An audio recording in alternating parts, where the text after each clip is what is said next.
Vacancy information, simply email equalemployment@odyssey.com. You'll be notified of all our open positions. That's equalemployment@odyssey.com. And for all our listeners, please visit odysseyinc.com/careers for a list of job openings at all Odyssey KFTK radio FM stations. Florissant from the Kaufman Townsley St. Louis's Injury Lawyers Studio. Call 314-500-5000. That's 314-500-5000. All on the free Odyssey app.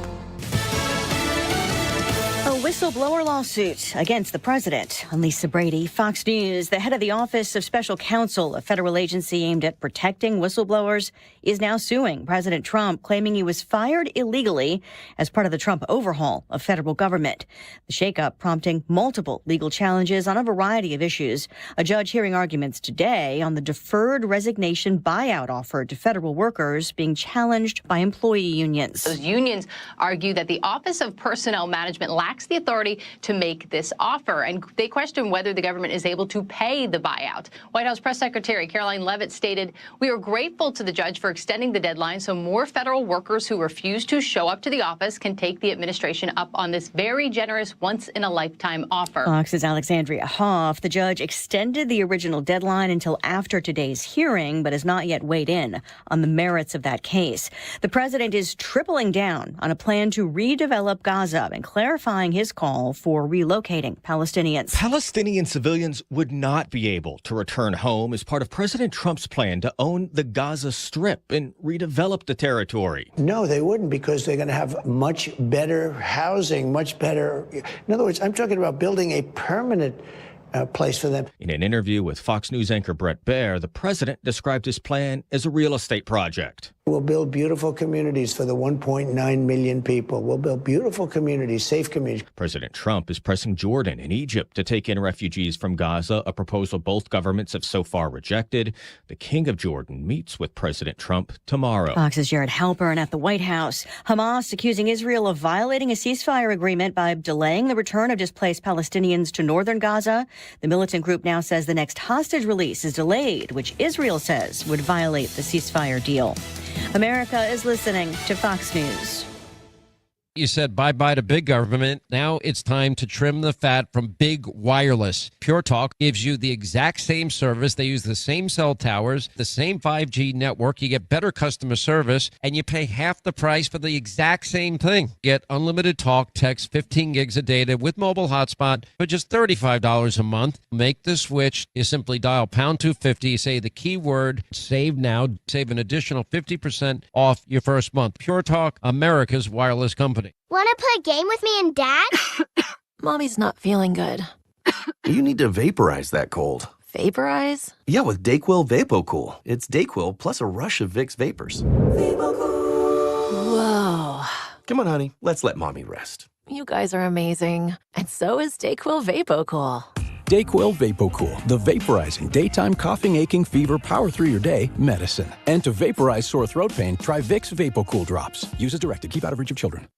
Air Comfort Service, heating, cooling, and insulation. Weather. Chief Meteorologist Dave Murray. All about winter this week. One system, not very impressed with. The second one, a little more interesting. Lots of clouds this afternoon, 42. Tonight, clouds, a little bit of light snow after midnight, 30 degrees. Tuesday, little light snow in the morning, less than an inch. Cloudy and cold Tuesday, 36. Wednesday, clouds with snow, sleet, and freezing rain quickly developing. Wednesday, 32. This is 97.1 FM Talk. Chief Meteorologist Dave Murray.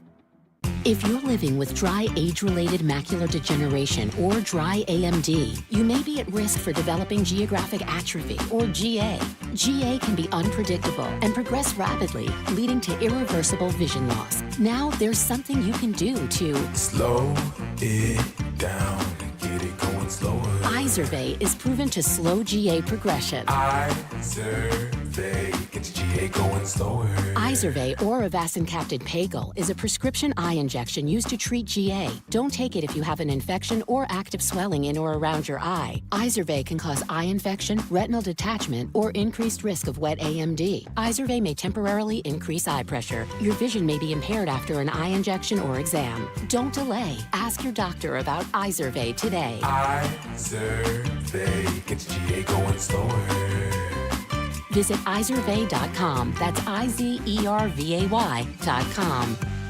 To have a roof over your head, a nice roof over your head, is very important. That's Rick talking about his experience with Rhino Shield ceramic coating. We got Rhino Shield 18 years ago, and they're very cooperative on getting us the right paint. They're in and out and done in no time. Once it was finished, it looked great. We were very happy with it. The main reason Rick called Rhino Shield is because it's backed by a 25-year transferable warranty. We've watched a lot of people get their house painted 3 or 4 times, and we haven't had to do any of it. I don't know about you guys, but I don't want to have to paint it every 5-7 years. Take a tip from Rick and put down the paintbrush and call Rhino Shield for your free evaluation.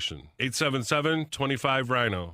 877-25-RHINO. Or visit 877-25rhino.com. We got Rhino Shield 18 years ago. Financially makes sense, especially if it's going to last like this did. Still looks great. Call now. 877-25-RHINO or 877-25rhino.com. No paint, don't Rhino. Go Rhino Shield. Never paint your house again. Rhino Shield. Wouldn't you like to take a vacation from your bills? Well, you can. With credit card balances at an all-time high and Golden Oak's 5.25% rate, you could be saving thousands of dollars after a simple phone call. Call today and get your cash in as little as 14 days and make no payments for 2 months. Call 314-567-GOLD. Golden Oak Landing, cured my blues. 6.19 APR, FHA, 15-year, 20% equity qualified credit. Additional terms apply. NMLS 114937. Get a $15 O'Reilly Auto Parts gift card after rebate and receive 2 times O reward points when you buy 5 quarts of Castrol Edge full synthetic motor oil. Visit your local O'Reilly Auto Parts store or O'ReillyAuto.com. That is exactly what I needed to hear. Thank God someone here knows what they're talking about. That's us. That's right. Gotta love this American ride. All right, you need to take the time and get the full picture.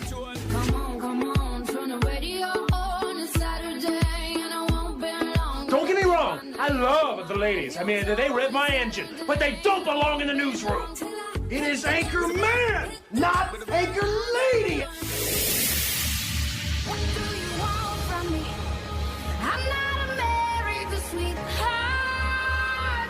Goodness sake, kid. Keep your voice down. Your father's listening to the radio. I'm not America's sweetheart. This is the Annie Fry Show.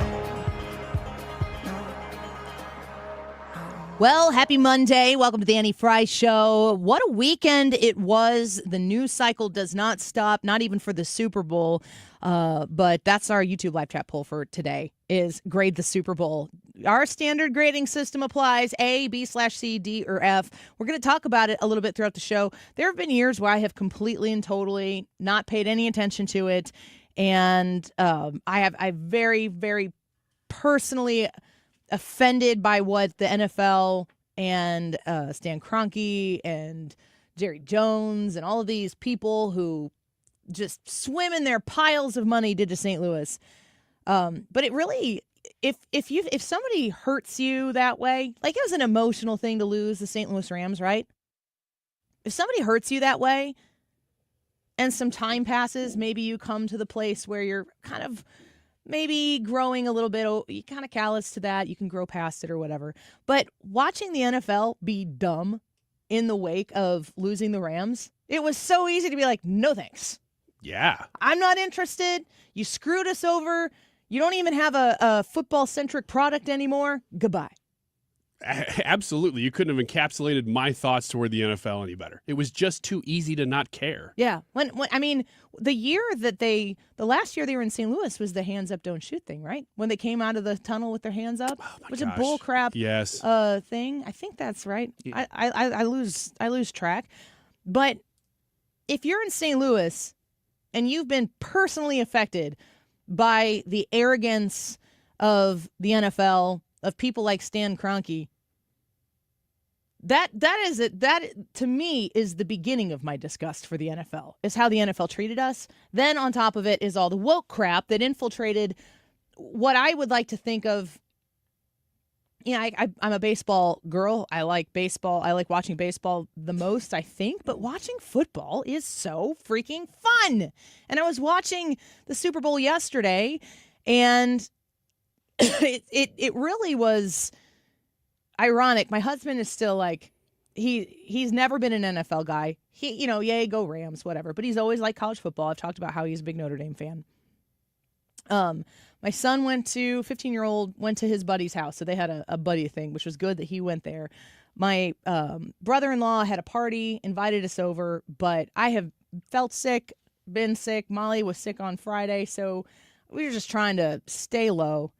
So Sunday turned into my husband was in the kitchen like the majority of the time, and my oldest daughter and I were sitting in our PJs watching the Super Bowl and the commercials and taking all of that stuff in. It was just kind of like not how you picture the All-American Super Bowl party.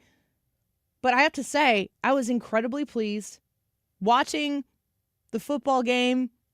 I think I was rooting for the Chiefs by default going into it. But as the Chiefs just completely sucked, completely sucked, there was nothing to cheer for the Chiefs. There was no air in the balloon from the start. I think the only time it was truly exciting was with 2 minutes left to go in the game, 2.5 minutes left to go in the game, when Mahomes throws 70 yards to Worthy and they caught it. That was a good wild. play. One play. Too late. It's too late for it to matter. But when the Eagles were doing their thing, I wasn't mad about it. So I always find myself in a position of watching a big sporting event where, like, air quotes, my team isn't playing. I eventually, usually quicker than not, just gravitate towards a team. I didn't care at all yesterday. I was indifferent. Maybe if the Chiefs would have dominated the way the Eagles would have, I would have felt differently. But I never was, like, pulling for anybody. But it was such a bad football game. It was hard to find anything to pull. I mean, it was just it was not predetermined. Some people think that. Excuse me. I have no notes. I have no inside information. The football was not good. But that was even better for me because the football didn't get away of the event, which is what I wanted to pay attention to. Not because I wanted to sit down and be entertained, but I wanted to study. I want to see in the Donald Trump world, where Donald Trump is going to be present at this Super Bowl game, where you have just a different air about the country right now. I wanted to see what all of these people who are just pumping money into this huge, huge event, I wanted to see what they found valuable, because where people spend money in our country is very indicative of where they think the culture is going. And where the culture is going is where the politics actually follow. The culture will lead the way, and the politics will quickly follow that. And I think that the Super Bowl is a really, really incredible measuring stick for where the culture is, which, going back to my original statement, which is why I didn't want to watch the NFL for so long, because their representation of culture sucked. It's like not anything that I want to expose my children to, that I want to expose myself to. I was disinterested in it. And there are things that took place yesterday at that Super Bowl game that, yes, if you're watching the football game, if you were there for the football, and I totally understand people who were, you probably thought it was one of the worst. Just because, especially in this area, maybe you were a Chiefs fan. Maybe that was personally effective to you. It wasn't to me. But I want to talk throughout the course of the show. We're going to hit on this in the 2 o'clock hour, at the beginning of the 2 o'clock hour as well, about what yesterday's Super Bowl means as a benchmark for our culture, for our society, for what is coming ahead. I have to say, I think the future looks very, very bright. I could not believe one of the things that was very, very obvious to me, and I kind of live tweeted some of it. I didn't hashtag anything. I just don't want to play the game. I also don't want to fight with people. So a lot of times when I'm tweeting things, I'm really doing it so that I can talk about it later on the show and I have a place to mark it. You remember when Dylan Mulvaney, this is a really, really good example. Dylan Mulvaney is an influencer who probably, if all publicity is good publicity, he might have gotten the most publicity out of any advertisement ever. And my understanding is they sent a package to him and was like, here's some free Bud Light and some stuff. And then Dylan Mulvaney, who's an influencer, shows it to his audience. Well, it did not go well. Bud Light really missed the mark on that. And it's pretty obvious that Bud Light knows that. They're not in a position right now where they're still trying to figure out where the problem is or was. They're definitely searching for a solution. We'll talk about the Bud Light ad a little bit later.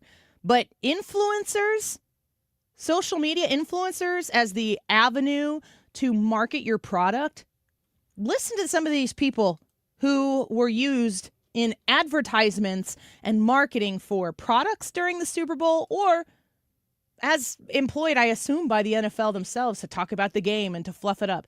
Brad Pitt, Tom Cruise, Harrison Ford, Chris Hemsworth, Chris Pratt, Kevin Costner, Antonio Banderas, Morgan Freeman, Samuel L. Jackson, Matt Damon, Ben Affleck, and Matthew McConaughey. These are the A-list of A-list stars in Hollywood. And they were in Super Bowl commercials?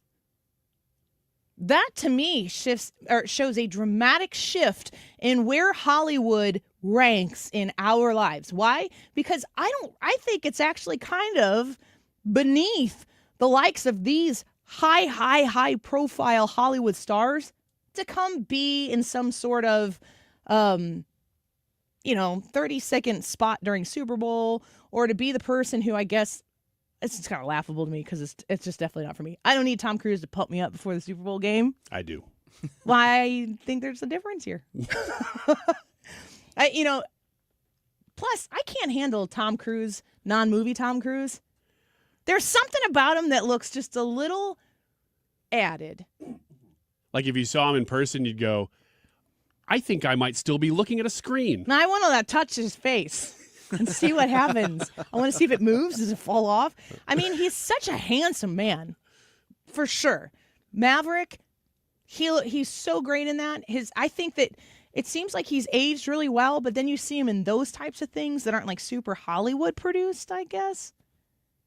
And I just wonder about it. Mm-hmm. Kevin Costner, total smoke show. Am I right? Yep. It's okay. You can admit it. Handsome man when you see it. I can. I don't think about that when I look at Brad Kevin Pitt. Costner. You look good. He's a handsome man. Yeah. I don't think about that when I look at Kevin Costner. Chris Hemsworth. Chris Hemsworth's a handsome man. Chris Pratt. Chris Pratt's oddie. Yeah. It's interesting that that's where you went with Chris Pratt. He's a good guy. He's a good man. Don't you think that they kind of are graduates out of needing to do Super Bowl commercials? Yeah, it's odd because the world we live in now, there's so much cross promotion that you have to keep doing things to stay relevant. Whenever I saw Chris Pratt promoting the Monopoly game, I was like, what in the world is going on? Oh, it's because he's in the Monopoly movie. So I didn't see that. Yeah, him and I was talking Jason about Momoa. No, I didn't see that. The one I saw was the Meta glasses. Yeah, and this is outside of Super Bowl. But I think a lot of these people they get into contracts first of all that are all encompassing now. So they're just having to do more. Yeah, but that's different. The Monopoly thing is not a Super Bowl thing. I'm But talking Super about Bowl- coming to Super Bowl. Is there a bigger day in television advertising than the Super Bowl? No, this is it. So this is where you go to put your best foot forward. It just seems to me like some of these Hollywood A+ listers are above it, but I guess they're not anymore. I think Hollywood has been knocked down so many notches right now that I don't think that Kevin Costner needed work. I don't think that he was there because he needed the money. But if he cares about Hollywood, if he cares about, good Lord, we've seen Tom Cruise's advocacy for the theater, experiencing movies the way they were intended. I love that he cares about that because in the same vein of watching Tom Cruise advocate for the production of an experience that should be, a 4D effect in a theater, making a movie like Maverick and going all in on it, he had to also invest in a story that people wanted to see. And when you see these super A-listers, that Jeep ad with Harrison Ford was chef's kiss.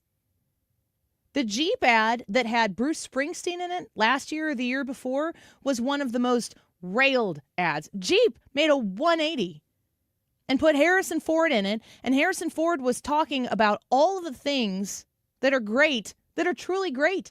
It was an acknowledgement of a country that I feel like I used to know, that over the last 10 to 15 years, we've been force-fed a different understanding of what we're supposed to be, what we're supposed to know.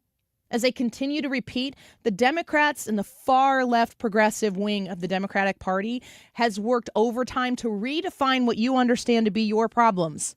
And they did that so they could sell you the solution.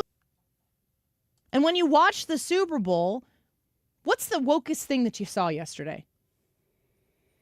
The national anthem beforehand, or the Black national anthem. They didn't call it the Black National Anthem. But they didn't call it that. They didn't refer to it. They played Lift Every Voice. It was the very first thing that they did in production. America the Beautiful played afterwards. I'm here to say this, and maybe you guys completely disagree with me. Who cares if they play Lift Every Voice? It's a beautiful song. It's a Christian song, right? It's an acknowledgement of a Christian faith. There's religion that is involved in it.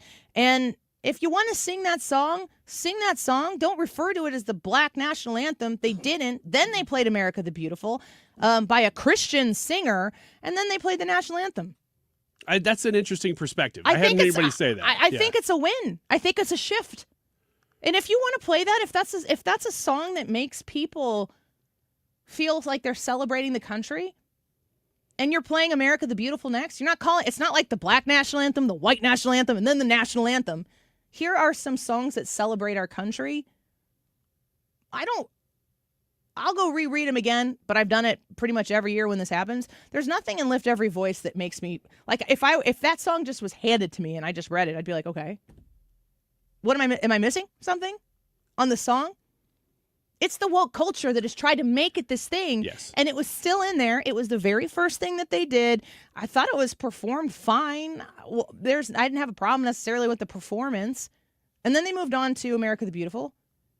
And then they did the national anthem. I thought the national anthem was great. I think people are here and there on that. Yeah, I did too. I thought America the Beautiful was fantastic with Lauren Daigle. I thought even their rendition of it was cool. It was New Orleans, so that matters. And I kind of, to be honest with you, with the Lift Every Voice thing, we were milling about and eating, and it was on in the background, and I didn't really notice it.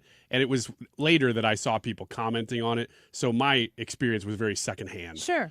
But I think it's important, exactly what you're saying, because everybody was talking about the Black National Anthem, Black National Anthem. I don't think we need to put that song away and never bring it out again because some idiots tried to force feed it to us in a way that was not genuine. If the song does have a national significance to our country, if we want to sing it in the same context, if we're not introducing it as the Black National Anthem and then the White National Anthem or whatever it might be, it's very true. Then look for the wins, not the losses here. And I think that the way it was set up, if maybe it was a compromise, but I don't even care that it's didn't ruin my day to hear it. Well, if it is a shift, I mean, like you're saying, if they went out of their way to not try to separate the country and call it something that would be, something that we would go, why are you trying to delineate between white and black at the Super Bowl? Why are you doing that? If they moved away from that, like you're saying, that is a shift. Yeah, and it should be noted. And it might be a minor detail, but it's an important detail. Because again, I was watching yesterday specifically for the purpose and the intent of seeing where has the culture gone. We're going to talk more about this throughout the course of the show, so stick with us and definitely give us your comments. JR just said national anthem, not well done, in his opinion. I thought it was good. I loved it. I like the New Orleans portion of it, too, which if you're in New Orleans and you understand how important music is to that area, you're going to know that, if you put the New Orleans flair on it, it's going to sound different than it sounds other places. So I kind of understand why people, if people are just sing the national anthem. Just do the Whitney Houston. Anybody can just do that. And just do the national anthem. I'm not mad if New Orleans does it in their New Orleans way. More talk about that. A lot of comments coming in on the Annie Fry YouTube channel, but we want to take a break. My friend Stuart Rosenblum, our partner here with Stewart's American Mortgage, is coming in studio, and we got a lot of stuff to talk about. The market. This is, I think, maybe the second time that we've had him in since Trump won, but the first time we've had him in since Trump's been in office. So let's find out what the market might bear here in the near future. Stewie has a great inside look of all of this type of stuff, and he's going to join us in studio. If you've got questions for my friend Stewie, you can put them in the YouTube chat as well. We'll be right back. I spent a lifetime This is The Annie Fry Show. Find the podcast, on-demand audio, and more at 971talk.com/Annie.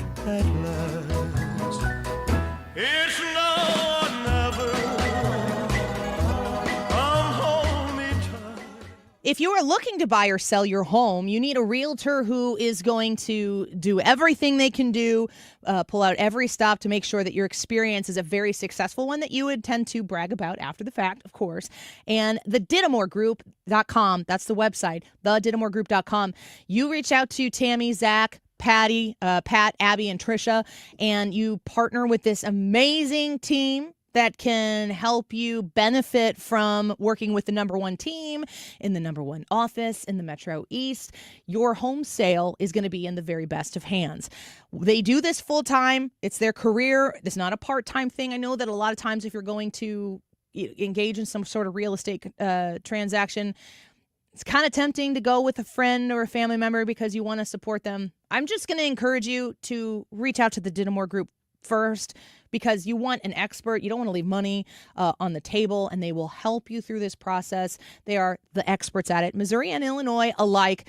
Reach out to them, and you'll understand quickly why their 50-plus years of experience is counted on by so many people who are looking to buy and sell real estate. You can call them directly at 618-531-4652, 618-531-4652, or hit them up online at thedittamore.com. Attention St. Louis Medicaid residents in need of care at home. If you need assistance with daily activities, you can receive in-home care from a loved one that lives with you and they get paid. Through Medicaid with no cost to you, Freedom Care allows you to choose who provides your care at home in St. Louis, and they get paid instantly. This is 100% free to you. Call now to check your eligibility. It can be your daughter, son, a close relative, or trusted friend helping you with cooking, transportation, laundry, and other activities in your own home. You get the help you need, and your caregiver gets paid instantly. Freedom Care has over 7,000 five-star Google reviews and is a leading choice in St. Louis for in-home care. If you have Medicaid and want great care from a loved one that's free to you through Medicaid, go to freedomcare.com or call 314-597-1749, 314-597-1749, 314-597-1749.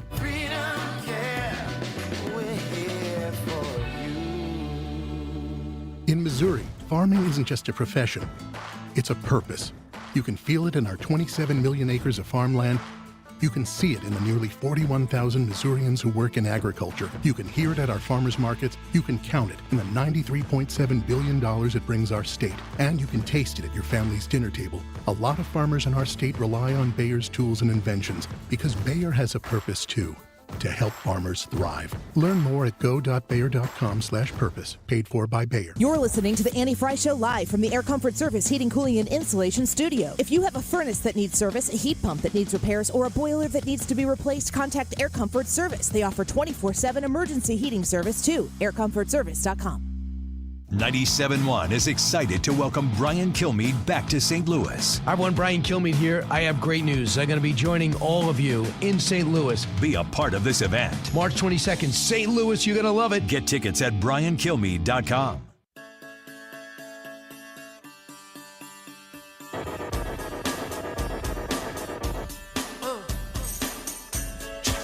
You're listening to The Annie Fry Show.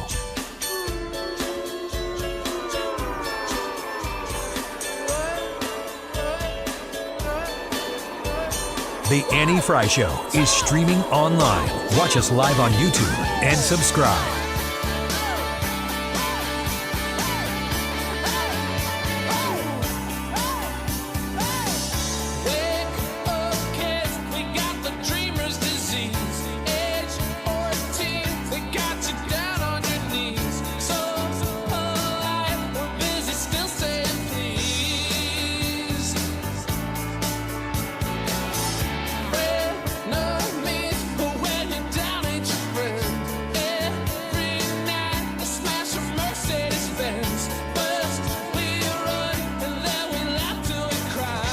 Mr. President, just to follow up, you said you think the Fed should listen to you. Can you elaborate on why you think it should? With regard to interest rates? Correct, yes. Because I think I know interest rates much better than they do. And I think I know it certainly much better than the one who's primarily in charge of making that decision. But no, I'm guided by them very much. But if I disagree, I will let it be known. So President Trump talking about interest rates right now, and we haven't seen, I guess this last time, we haven't seen a dramatic move from them on lowering interest rates. And anytime this stuff is happening, my first text is to Stewie at Stuart's American Mortgage, my friend, a partner here on the show, because you understand these things, Stewie. What is, Donald Trump doesn't set the rates, but what in the Donald Trump presidency now is going to happen as rates are not as low as they were when he was the president before. But you've told me before, it's not necessarily that we want them to be so low, because that means something else has gone dramatically wrong.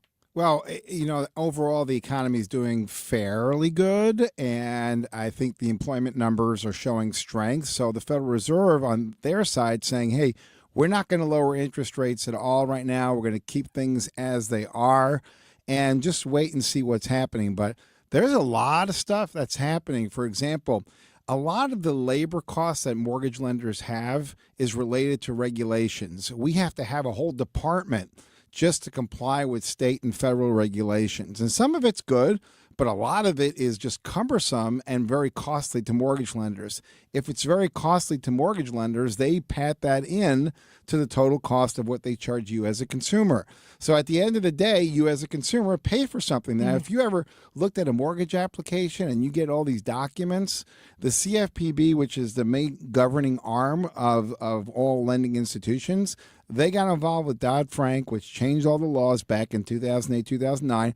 And all of a sudden, instead of getting one page, which was already complicated, you're getting 4 pages on estimating what your costs and what your APR is. And people don't really look at it. They look at that and then, oh, my gosh. Yeah. So the CFPB right now, all of a sudden, is in overhaul mode because the acting director, it's a guy named Russell Voigt, went in there and said, hey, you guys, everybody work from home right now. We're going to re-look at all the numbers that are and the things that we're doing to see whether or not this is really helping the consumer. He went even a step further, which I couldn't even imagine to say.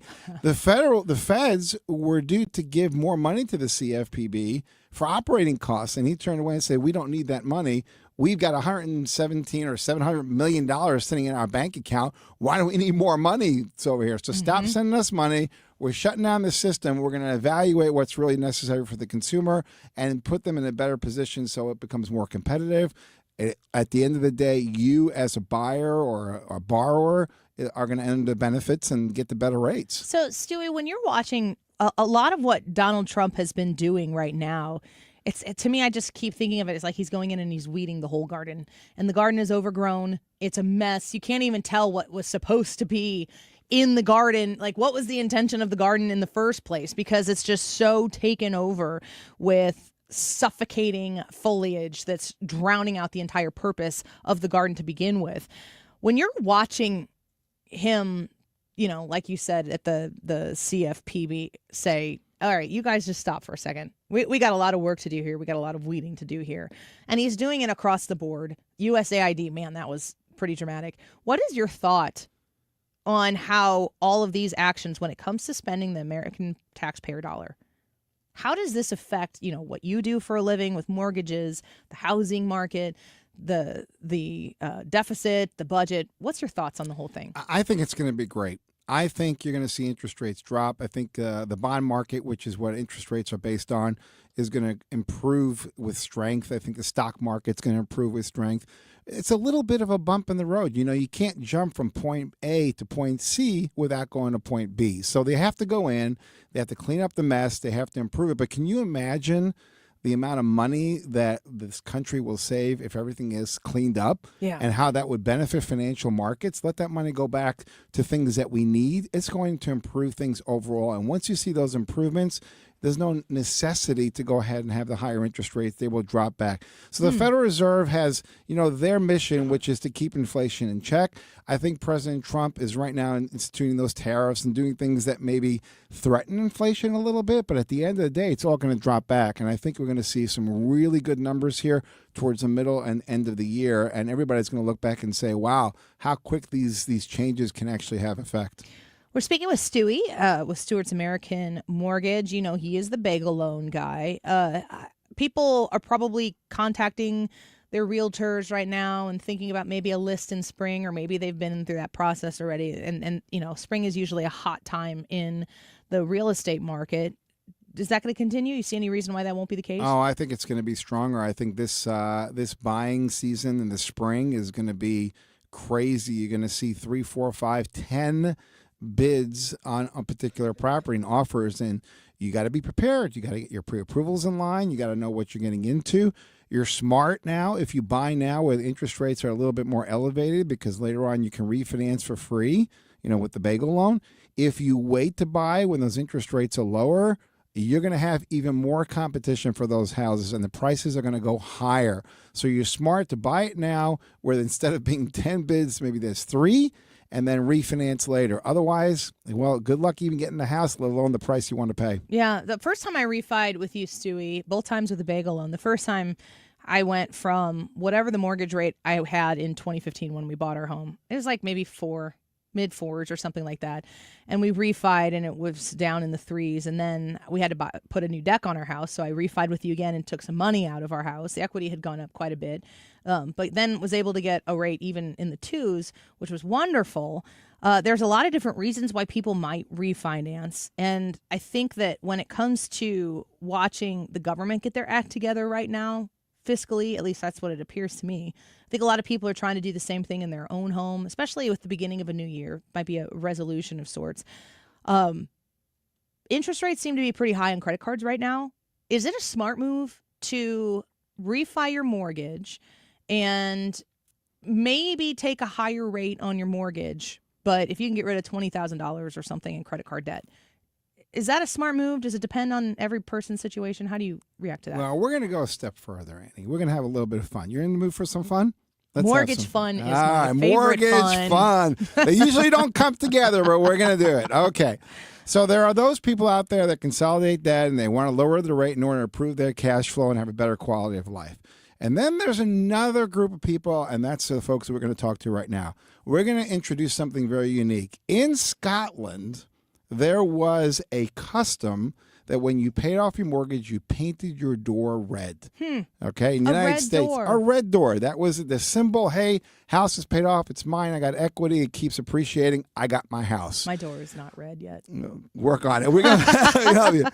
So if you come to us and you're in a situation where you have to consolidate debt, okay, if you allow us to do it for you and you pay off your mortgage in half the term that's remaining, we're going to give you a $1,000 prize. So that means if you have a bunch of credit card debt, you have 20 years left on your mortgage, when we combine that credit card debt, we improve your cash flow, but you maintain the payments you're making now, and instead of being done in 20 years, you're done in 10. You call us in 10 years, we'll give it to you in writing.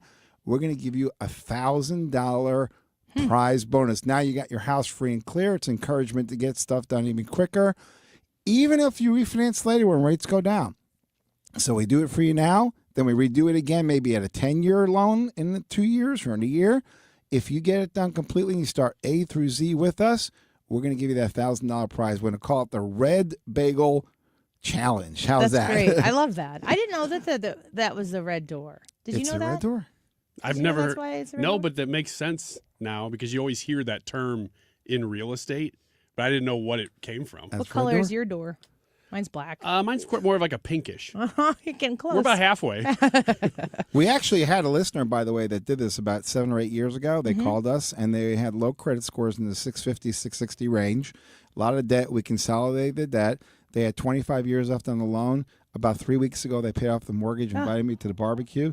And they did what the American tradition is, which is burn the mortgage. Yeah? In Scotland, they painted the door red. Here, they burned it. Fire. And I was invited for the barbecue. We had a fire sale.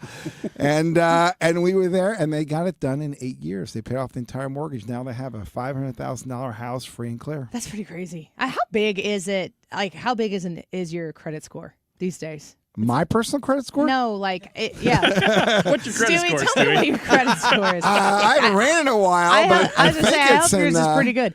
How big is a credit score for a person, like, to focus on making sure that you improve it? I remember you talked about this is the number one way to get Ryan Wiggins really ticked off is to talk about how if your credit score is too good, you get a little extra something on your mortgage. Do you have a low credit score? It's above 400 He now. has, Sorry. he has a low social No, credit score.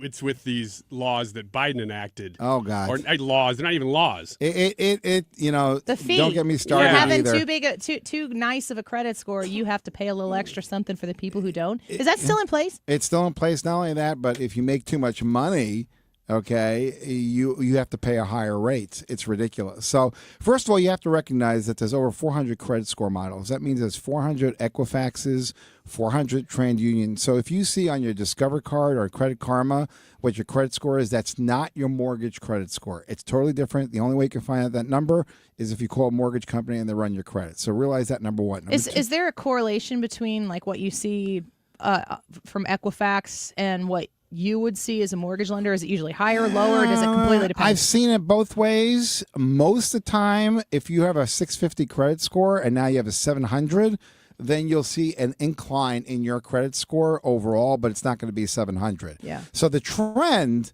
seems to be corresponding, but the actual numbers, I've seen people with 720 credit scores on there, Credit Karma, and all of a sudden they're 580 and vice versa. Oof. So you don't really know what your mortgage credit score is unless you have somebody run it. Yeah. So the credit score is it, and it's really sad because in the Biden era, and I don't want to get too political, even though it's a political show, but in the Biden era, what they did was in order to go ahead and allow people with lower incomes to get into homes, they gave them a better rate, and to offset that risk, they went ahead and charged people with higher incomes and higher credit scores to offset the risk cost. And that's like the Robin Hood type theory. You know, you take from you go ahead and steal from the rich and you give it to the poor. And I'm not saying it's not good for us as a nation to go ahead and help people who need the help, but to penalize somebody because they're doing better doesn't make sense. It surely doesn't make sense that It does a person, if you're communist. But. yeah, and it sure that's right. It sure doesn't make sense that you think the person that's buying the home is going to be able to pay any better because the interest rate's low. They have bad credit and they can't make their payments for a reason. They're not financially good, you know what they do. So I don't think it's going to work. I think we're going to see more foreclosures down the road. But you know what? If you're in a situation where you have lower income or you have a combined husband and wife and they both combined income is too much, you can use one versus the other. There are ways to play the field and get what you want done. But is the housing market healthy right now? I think it's pretty healthy. We're not on the precipice of a 2008 housing bubble or anything like that. You know, in those days, babysitters were making $25,000 a month, and that's what they would claim, and they would get a mortgage. I don't think we're there anymore. There are. Oh, I've seen that. We had somebody come in. Oh, I'm a babysitter. How much do you make? $25,000 a month. You're 20. Can you prove it? No. All of a sudden, there's some. We can't do the loan for you, but next door they got the loan done. So that's not happening. You're not going to see a reduction in value of the homes until all the people that, like yourself, that have 2% or 3% decide they want to sell their home, or they have to sell their home because they have to downsize or upsize. So until the cycle of what happened during COVID passes, the inventory is going to stay low. The prices are going to keep rising. So I say we're going to see appreciation at these levels up to 2030. There is some East Coast and West Coast softening, but overall, real estate's still going up. It's the biggest investment and the best investment you're ever going to make. I rarely hear of anybody that has a house and they have to sell it for less unless they beat it up over time. So over time, it's a great investment. The one thing that has always really stuck with me about from your advice as far as when to sell and when to buy is that if people are sitting right now on the edge of their seats waiting for interest rates to come down, you need to understand that the whole market's going to go crazy when those interest rates come down because there's going to be a flood of buyers that go into the market. And that house you want to buy, you're going to be bidding against a lot more people when the rates come down because everybody's going to jump into the pool at the same time. That the smartest thing you can do, if you have found the home that you want to live in, instead of finding it and waiting on it, bid on it while there are going to be less offers out there while the interest rates haven't come down as much as you hope that they will. And then obviously for bagel loan refinance, which costs you nothing. So you get to have the lower home price and refinance immediately with the lower rate when that comes down, and you win twice. And you get the house. Correct. You know, during COVID, people were bidding and making offers with no inspections, no appraisal, nothing. I'll just pay you for the house, whatever you want. And I know stories of people that bought houses and all of a sudden the first rain came and their basement flooded because there's problems with the foundation. So bought it sight unseen. No idea. Unbelievable. So now you're going to see that come around again. Your smartest thing, as you said, was to buy the house now, refinance later. This way you get the house, you get it at the right price. It'll continue to appreciate. And later on, you may have to go into the couch and find the quarters and nickels to make that payment. But as long as you get by, you live in the house that you want. Remember something. You pay for a house. If you pay a little bit more, $5,000, $10,000, if you love the house, you'll never remember that you paid the extra $10,000. You spend $10,000, $20,000 less, or you go lower, and you end up getting the house you don't want. That's you remember every day what you spent on that house. So don't cut the small stuff. Don't go ahead and buy the house. You're going to get it back over time anyway, and this way you'll be able to refinance when the rates eventually, and they will, come down. Well, if you're interested in working with Stu, I really encourage you to do so. 314-324-4440. Just have a conversation with him. You can text him as well. 314-324-4440. I am myself a 2-time customer of the Bagel Loan, so I speak from personal experience. And if I could better my situation, although you got me at a pretty good, I'm in a pretty good place with the home and the rate that I have right now. I would immediately go back to Stewie to do that again. So thanks for coming in today. Thanks. And remember, get that Red Bagel Challenge if yes. you got that. Yeah, absolutely. If you have any questions, reach out to Stewie directly. Call or text 314-324-4440. You can Google the Bagel Loan to find out more information as well. We'll talk to you again soon, Stewie. Thanks for having me. Take care. We'll be right back with Wiggins America. Don't go away.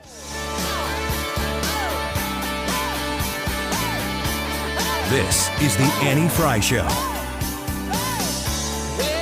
The Annie Fry Show is streaming online. Watch us live on YouTube and subscribe.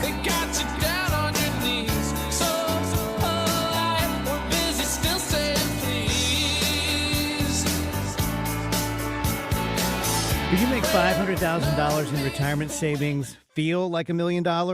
Or $1 million feel like $2 million? The key is having a comprehensive financial plan for taxes, Social Security, inflation, healthcare, income, and more. Discover how you could make money go a lot further in retirement in a 3-hour adult education class, Retirement Planning 101. Guys, it's Dave Glover from KMOX. This one-night class is taught by a fiduciary advisor from financial and tax architects with decades of financial planning experience. They're held at colleges and libraries throughout St. Louis. There's no cost. Just bring 3 canned goods for the St. Louis Crisis Nursery. If you've saved $300,000 or more for retirement, register by calling 314-350-8110. 314-350-8110. If, like me, you haven't quite had the pedal to the metal the way you should, or if you've had the pedal to the metal the entire time, either way, give us a call. We can help you out. We'll take you wherever you are. 314-350-8110. 314-350-8110 for financial and tax architects. Surprise! Surprise! You know, surprise parties, they can be fun, right? Well, financial surprises, not so much, especially when you're retired, like finding out you owe more in taxes than you thought you would, or having to go back to work to make ends meet. Maybe you think you'll be okay, but why not double check just to be sure? Call Marvin Mitchell at Compass Retirement Solutions and schedule a retirement double check. Marvin and his team have been helping families plan for retirement for more than 15 years. Call 314-373-1598 to schedule your retirement double check with Marvin Mitchell at Compass Retirement Solutions. That's 314-373-1598. Don't let a financial surprise derail your retirement dreams. Give Marvin and the team a call, 314-373-1598. Firm offers insurance services, investments, and services offered through Compass Retirement Group, a registered investment advisory in Missouri and in Illinois. Monday Roundup coming up next. We ask you in the YouTube live chat poll to grade the Super Bowl A, B/C, D, or F. Let us know what you think.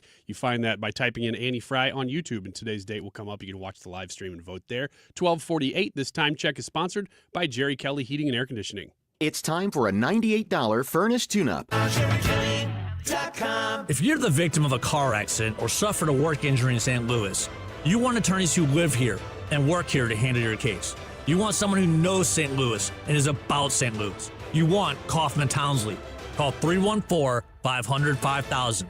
Lutheran Education is a click away. LESA.STL.org/Annie. Lisa, STL.org/Annie. When you are looking at a Lutheran school near you, go in, talk to them. Tell them you heard about them on the Annie Fry Show. Make sure that they understand that you heard about them from here, because they're going to understand when you walk in. Maybe you don't have a background or experience with the Lutheran education system. They're going to be able to help you out. And they better, because I'm watching. I'm making sure that you all get the attention that you deserve, and the kids, your children, your grandchildren get the access to the education that they need. When you put your child into a Lutheran education, you are giving them an environment, a culture that is focused on understanding right and wrong and adding in forgiveness, which is the most important part of the whole process. You make sure that they have access to a top-tier education, the extracurriculars that you want, the STEM education that you need, with a Christ-centered education all the way around. Lisa, STL.org/Annie. 97.1 FM Talk presents Talk in Action, where we shine a spotlight on local charities making a difference in our community. Join us as we give back and connect neighbors in need. Visit 971talk.com/talkinaction to learn more. You must remember this. A kiss is just a kiss. This is the Annie Fry Show. The fundamental things apply as time goes by.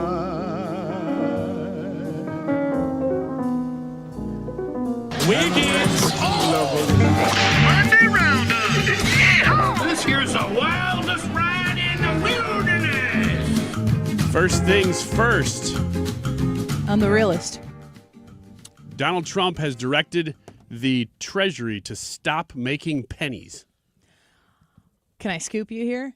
Please. $3.67 to make every penny. That's not what he or the article say. What does it say? Where'd you get that information? I just made it up. Oh, you're like just taking a guess as to what it costs to make a penny. No, I think that's actually accurate. This says 2 cents to make every 1 cent. That's what Trump says. He says, well, I'll read both because there's both here. It says, for far too long, the United States has minted pennies, which literally cost us more than 2 cents. This is so wasteful. I've instructed my Secretary of the U.S. Treasury to stop producing new pennies. But then right afterwards, it says the cost of making a penny was nearly 3.7 cents in fiscal 2. Maybe that's what I was thinking. 3.7 Probably cents. read that at like... Yeah. So the question is, not are you going to mourn the loss of the penny, because we're still going to have pennies, but just have less. We'll have less of them going forward. And does the 2025 penny become a collector's item now? Because they would have made very few of them. It's something I'm going to watch for.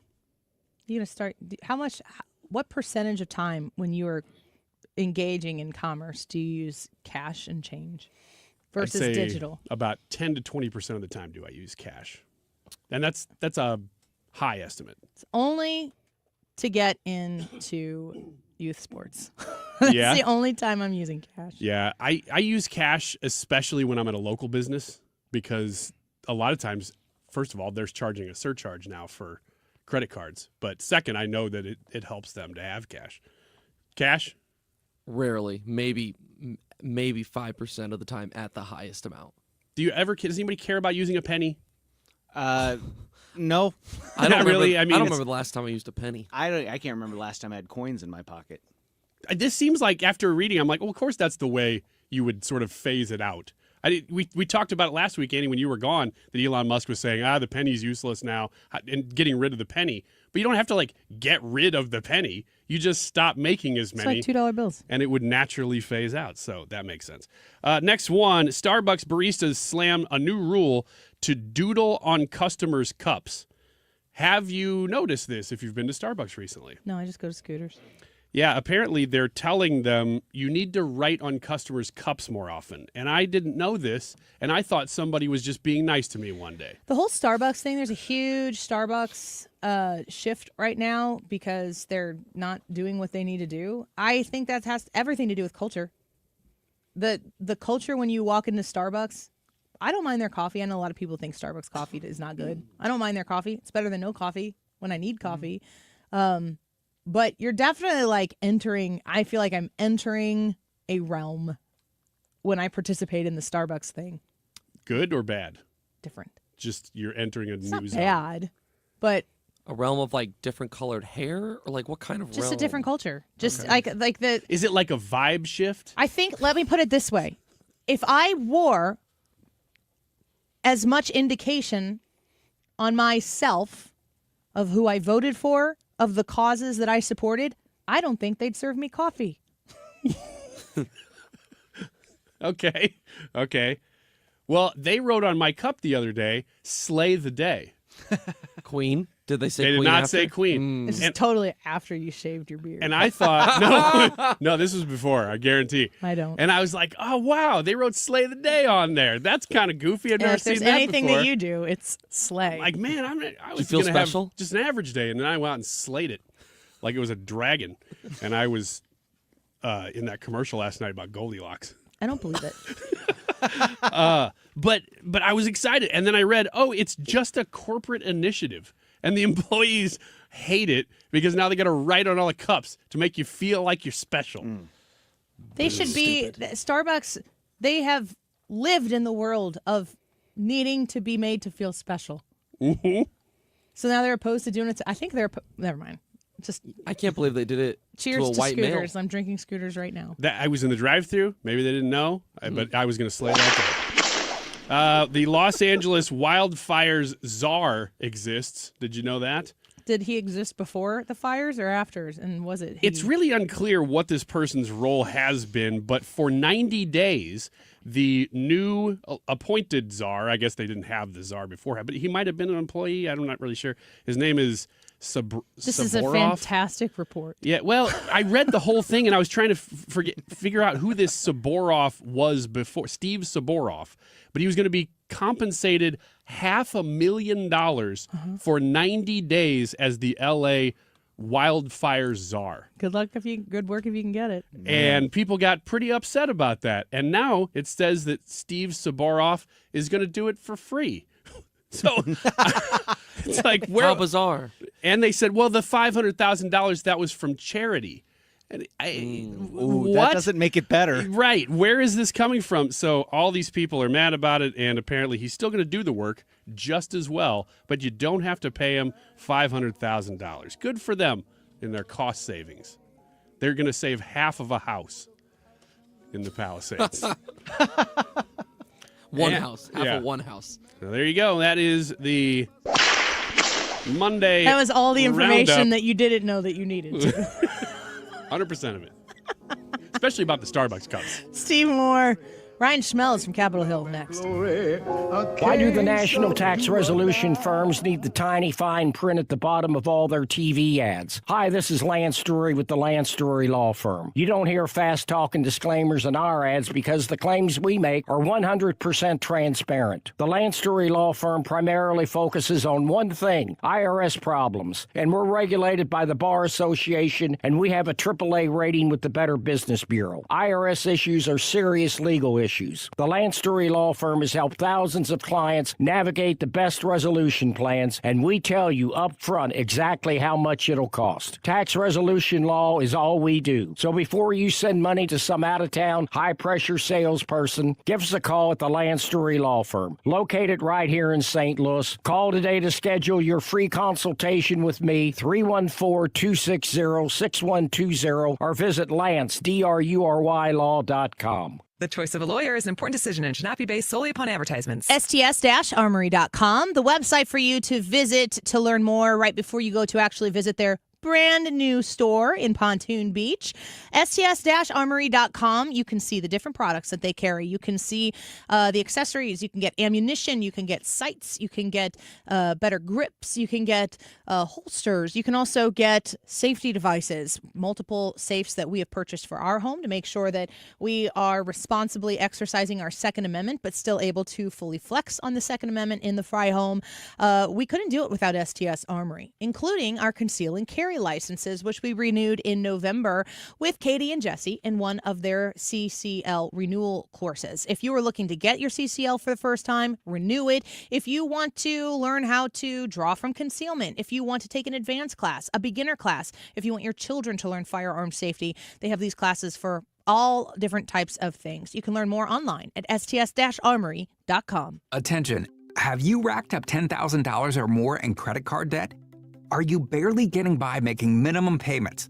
With credit card debt reaching all-time highs, National Debt Relief is notifying consumers about significant debt relief options currently being made available to help those with overwhelming credit card debt. These options may reduce a large portion of credit card debt for those who qualify. You don't need to declare bankruptcy or take out a consolidation loan, and you may only have to pay back a fraction of what you owe, even if you have bad credit. National Debt Relief has already reduced the credit card debt for more than 550,000 consumers, so don't wait. If you owe $10,000, $20,000, or even $100,000 in credit card debt, you can now take advantage of this financial debt relief as the cost of living continues to skyrocket. To check what debt reduction you may qualify for, call 800-668-6655. That's 800-668-6655. Again, that's 800-668-6655. KFTK FM Florissant from the Kaufman Townsley St. Louis's Injury Lawyers Studio. Call 314-500-5000. That's 314-500-5000. All on the free Odyssey app.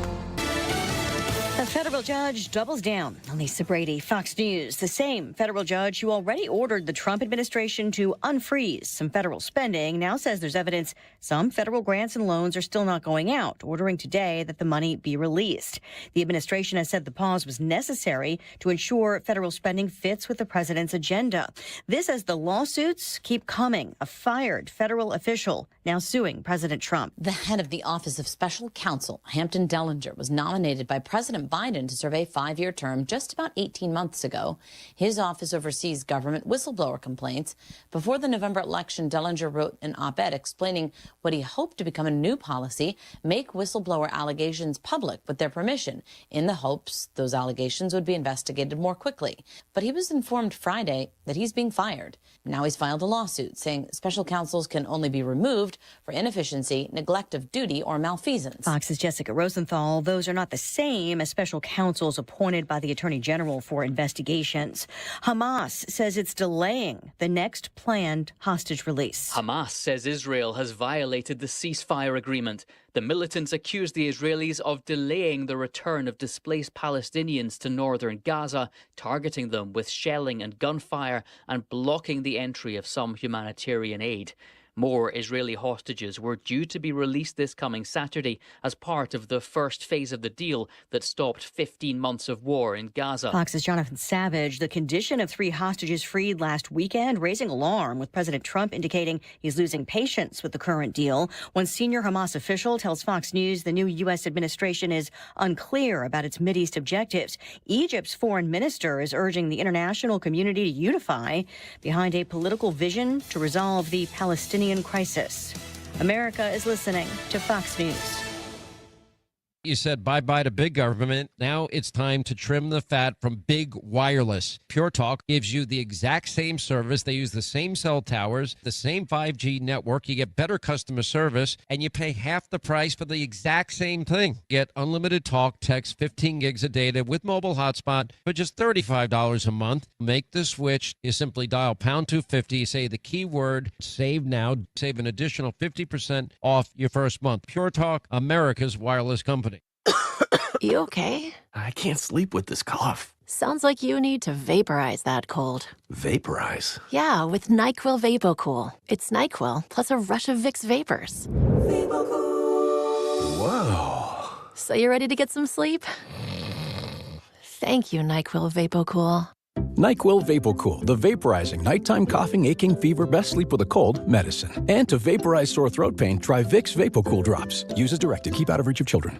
Air Comfort Service, heating, cooling, and insulation. Weather. Chief Meteorologist Dave Murray. All about winter this week. One system not very impressed with. The second one a little more interesting. Lots of clouds this afternoon, 42. Tonight, clouds, a little bit of light snow after midnight, 30 degrees. Tuesday, little light snow in the morning, less than an inch. Cloudy and cold Tuesday, 36. Wednesday, clouds with snow, sleet, and freezing rain quickly developing. Wednesday, 32. This is 97.1 FM Talk. Chief Meteorologist Dave Murray. AirComfortService.com. It's getting cold again, which sucks, but not as much if you have a comfort zone in your house, and Air Comfort Service can certainly provide you that. If you call them at 314-513-0091, 314-513-0091, you can get your comfort zone real fast with the fine folks at Air Comfort Service. Did you know this also works commercially? They do both residential and commercial repairs.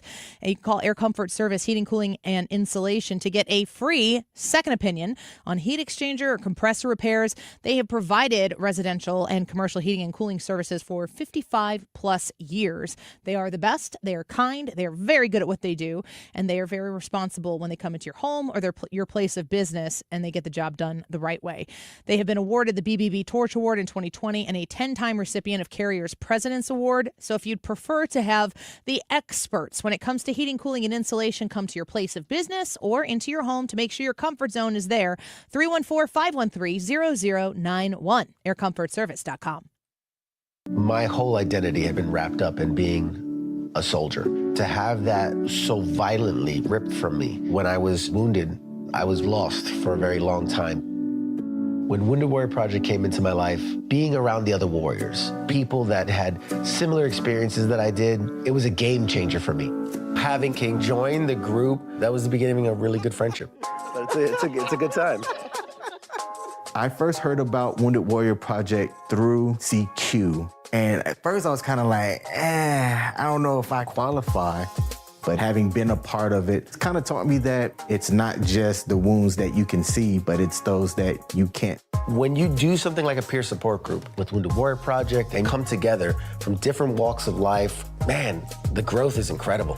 If not for Wounded Warrior Project, I really don't think that I'd be here today. See how we help warriors combat stigma at woundedwarriorproject.org/combat stigma. Tony LaRussa here. Men, are you running out of stamina rounding third base? If so, call my friends at Victory Men's Health in O'Fallon, Illinois. Scoring at home is important, just as important as crossing the plate with the winning run. VictoryMen'sHealth.com.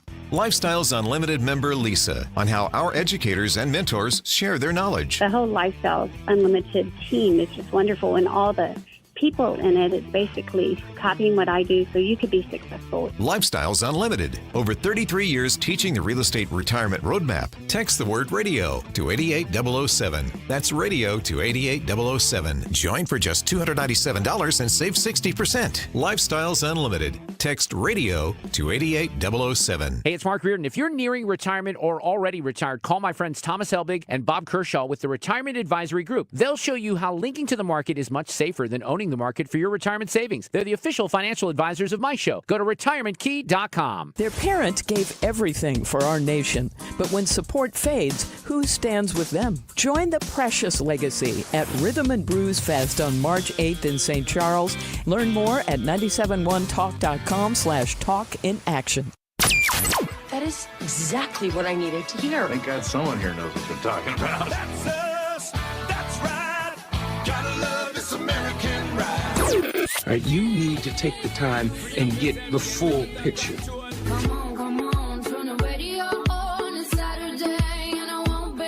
Don't get me wrong, I love the ladies. I mean, they rev my engine, but they don't belong in the newsroom.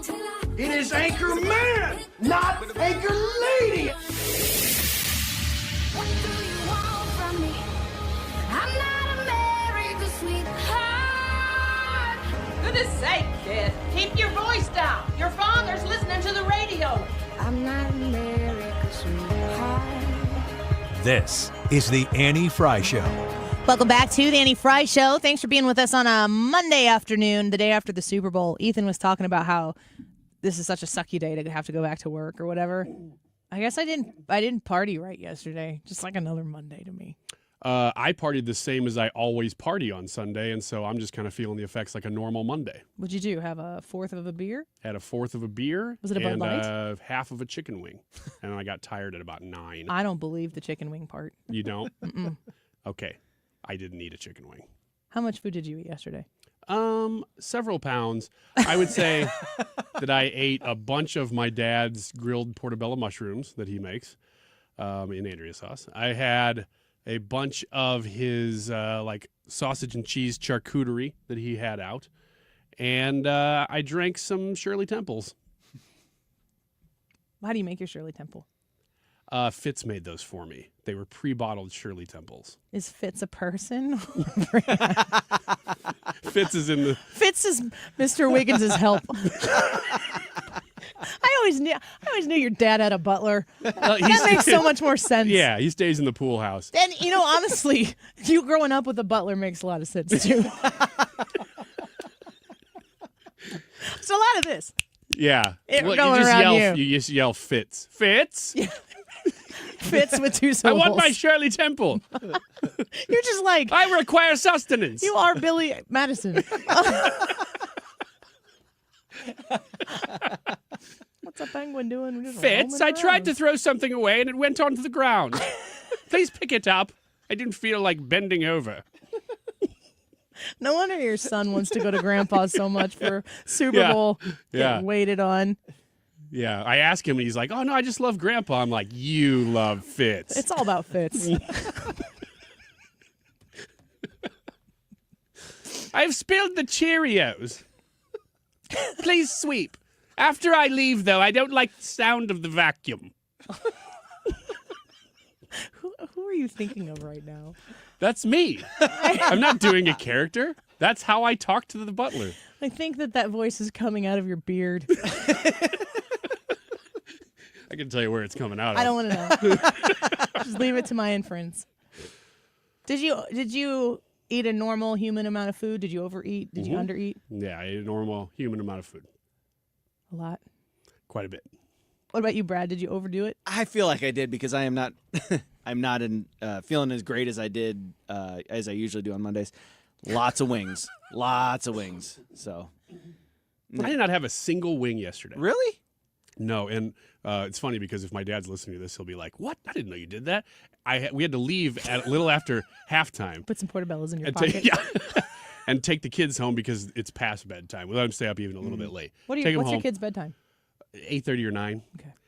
And so they go to bed, and another friend of mine from church had said, "Hey, why don't you guys come over for Super Bowl?" And I said, "Well, we already have plans." But since I had already gone home, I went back over to their house, and I thought, well, maybe over here I might maybe have a wing. They didn't have wings either. You went over there to eat their food. A little bit I did. And just for the company. Did they have a Fitz? They did not. Is that why you left? They had a Jeeves. And I tried doing the same thing, but he was like... Was he in the bathroom with you trying to hand you towels? No, but he was in the bathroom the whole night. He was trying to just... You're like, this would be less weird if you had towels. Yeah. Fitz... sorry, not Fitz. Jeeves. Went into the bathroom right when I came for some reason. He never came back out. So I was just waiting. I'm like, can I use your butler? And they're like, yeah, as soon as he gets out of the bathroom, I don't know what he's doing in there. Did you get to see Donald Trump during the national anthem? Yeah. So we'll play that a little bit later. But Donald Trump had a good day yesterday. Yeah. He is not missing much. He's hitting on pretty much everything. Here's CBS and Face the Nation. Our CBS poll finds that a majority of Americans, 53%, approve of the job he's doing. That's a better approval number than he ever reached during his first term in the White House. Joining us with more is our Executive Director of Elections and Surveys, Anthony Salvanto. Good to see you, Anthony. What's driving this? I will keep it simple, Margaret. He is doing, in the eyes of the public, what he said he would do in the campaign. There's political value in that. In fact, 70% of people say he's doing what he promised. That's whether they approve of him or not. Now, there's another part of this that continues over from the campaign.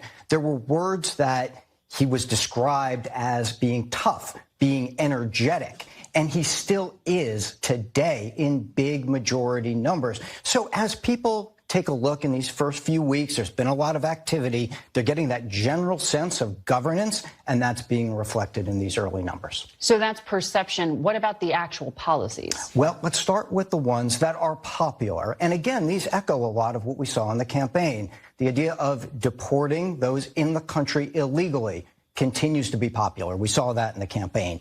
Sending troops to the U.S.-Mexico border. Again, majority in favor. We'd seen that in the campaign. For his supporters in particular, the focus on ending DEI is popular. We had seen in the campaign a lot of them thought those processes had gone too far. So CBS is really laying it out there. A CBS poll that's saying these types of things about Trump, that's really saying something. Watching Donald Trump strut around, and he wasn't really strutting. He's just doing his Donald Trump thing. He's on the sideline. You got Kansas City Chiefs players that are huge and running over to the sideline. They just want to shake his hand. During the national anthem, you're listening to the national anthem, and then they show Donald Trump. The crowd went freaking crazy. It went crazy for him. I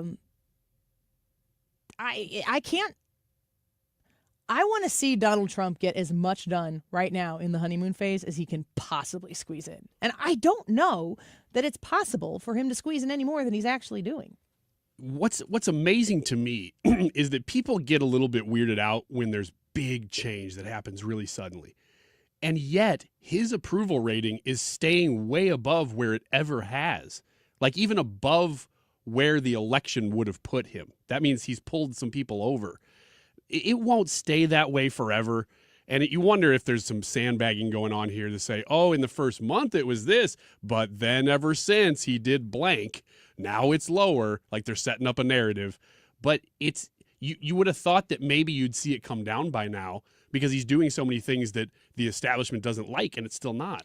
I almost wonder maybe if the media doesn't realize how much power that they've lost in this situation, and they're trying to control this narrative, and what it's actually doing is having the opposite effect of what they want it to have. So the more they gripe about it, the more people look at it and go, I don't know that I really – what they're saying is probably the opposite of what is actually happening. So I think they know. The numbers, the dramatic decrease of viewership. I mean, it's like apocalypse stuff if you're in the media. To look at the cratering of viewers, I think that it's possible that in maybe June or July, you get halfway and through the first year, that some people might come back to it.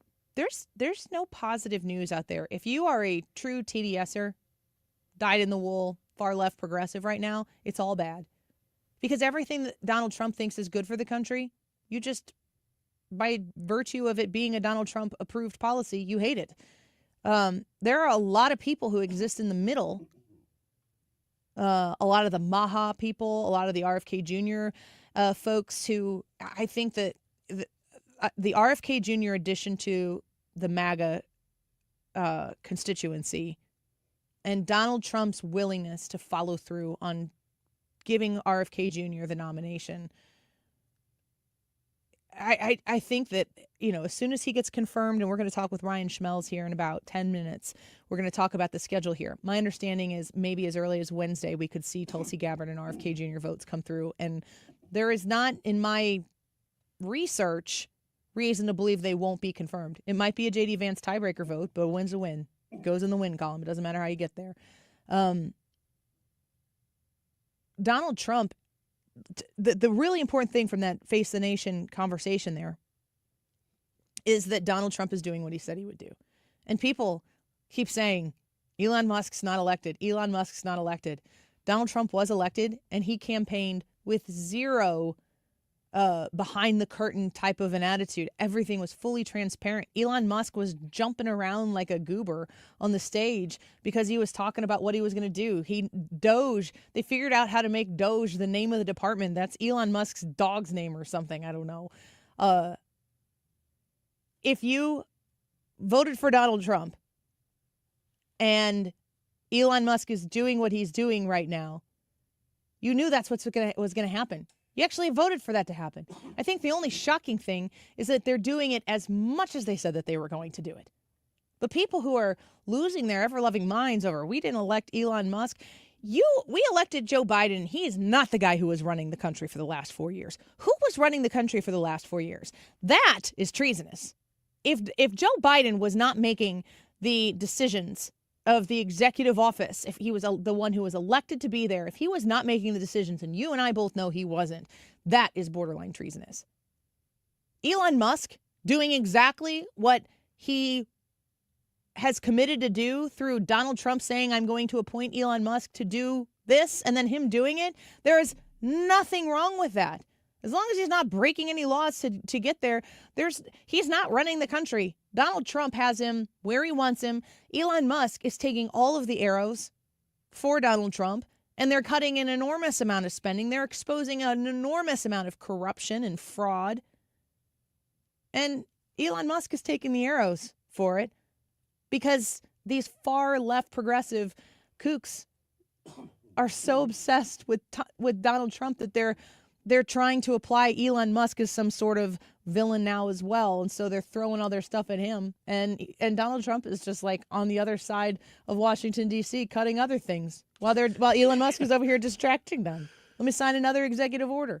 It's really great to watch the roaches kind of scamper here as the light gets shined, because the people that are screaming the loudest, look, they're not going to be able to stop this. They might be able to throw some gum in the works, slow it down a little bit, but they're not going to stop this from happening. So it's great to watch them freak out, because then you know even better who to focus on as maybe being a recipient of things. You know, if you're screaming the loudest, you probably have the most to lose. And so these congressmen that are going out and making a big show of how awful it is that we're cutting all this government stuff, man, those are the people to watch in the coming months to see, well, why were they screaming so loud? Scoots on YouTube says, Musk is richer since the election. Coincidence? Scooter, I'm not at all concerned about rich people getting richer when they go to government. I'm really concerned about the likes of the Bernie Sanders, the Elizabeth Warrens of the world, the Joe Bidens of the world. Explain the wealth growth that exists when middle-class people go to Washington, D.C. Like, it's so disingenuous and laughable to the point where it's kind of nice that I'm glad you said that, because we can talk out loud about this stuff right now. I don't care if Elon Musk is the richest man in the world. Someone has to be, and I'm really gosh darn excited that he's on our side.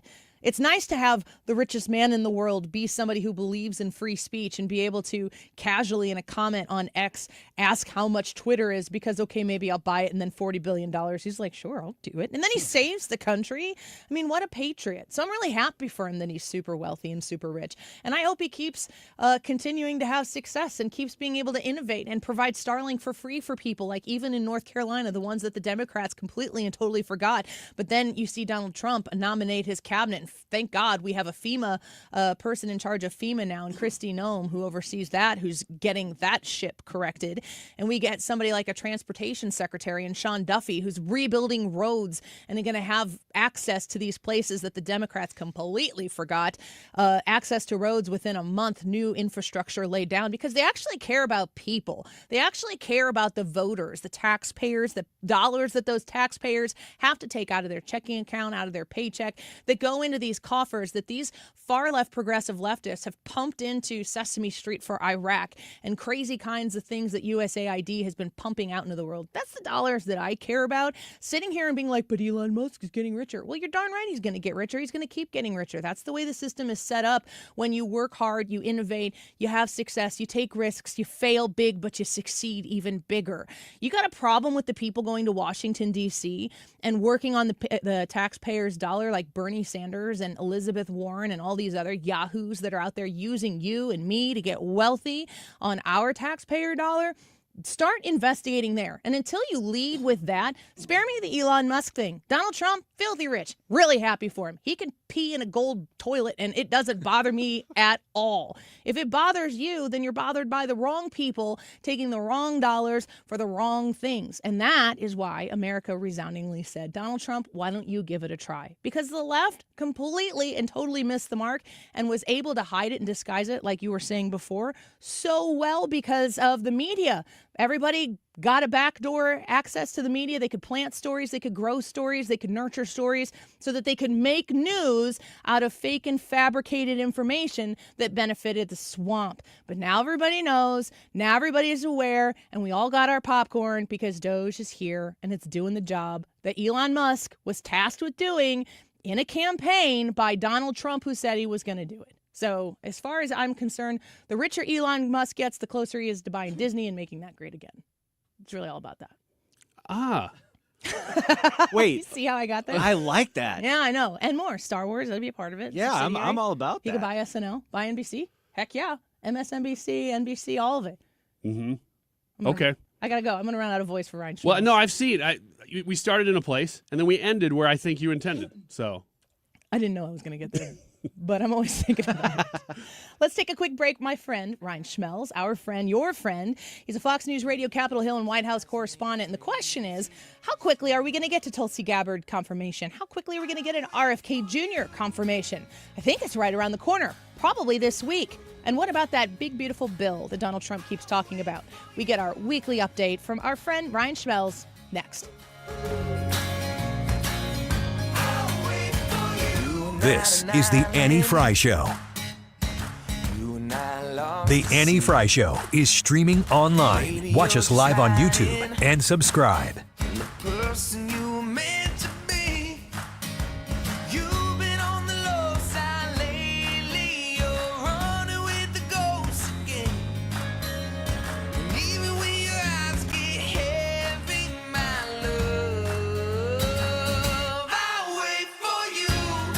Civia Law, CiviaLaw.com's the website. My friend Todd Civia just a month or two ago helped my husband and I complete our trust. And I've got kids, and you have kids, you may have grandkids or whatever it might be. You want to make sure that everything is in order, and then you don't really have to think about it anymore.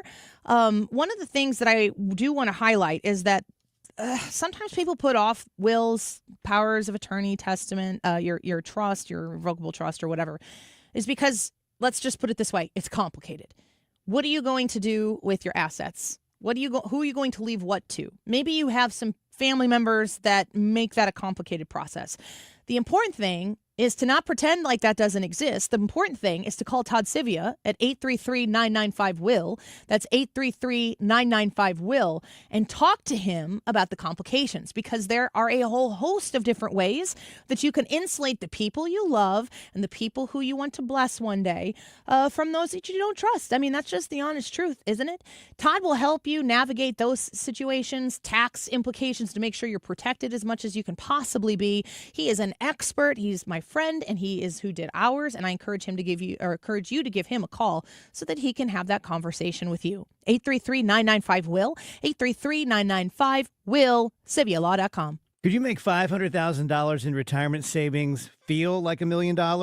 Or $1 million feel like $2 million? The key is having a comprehensive financial plan for taxes, Social Security, inflation, healthcare, income, and more. Discover how you could make money go a lot further in retirement in a 3-hour adult education class, Retirement Planning 101. Guys, it's Dave Glover from Camo Wax. This one-night class is taught by a fiduciary advisor from Financial and Tax Architects with decades of financial planning experience. They're held at colleges and libraries throughout St. Louis. There's no cost. Just bring 3 canned goods for the St. Louis Crisis Nursery. If you've saved $300,000 or more for retirement, register by calling 314-350-8110. 314-350-8110. If, like me, you haven't quite had the pedal to the metal the way you should, or if you've had the pedal to the metal the entire time, either way, give us a call. We can help you out. We'll take you wherever you are. 314-350-8110. 314-350-8110 for Financial and Tax Architects.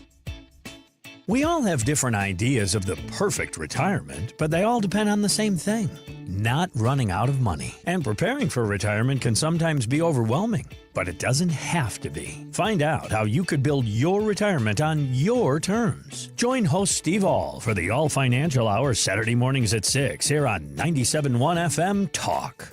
You can also visit yourmoneymattersstl.com for more details. You're listening to the Annie Fry Show live from the Air Comfort Service Heating, Cooling, and Insulation Studio. Air Comfort Service is celebrating 55 years of residential and commercial service, maintenance, and installation of heating and cooling systems. Get in your comfort zone. Visit aircomfortservice.com. For details and a list of all station contest rules, visit www.971talk.com/rules. The Mark Reardon Show. Monday afternoon, will the Democrats and the courts have enough ammo to slow down Elon Musk and Doge? We'll talk about it. It all starts at 3. The Mark Reardon Show. Weekdays from 3 to 6. Right here on 97.1 FM Talk. You're listening to The Annie Fry Show. Follow Annie on X at Annie Fry Show.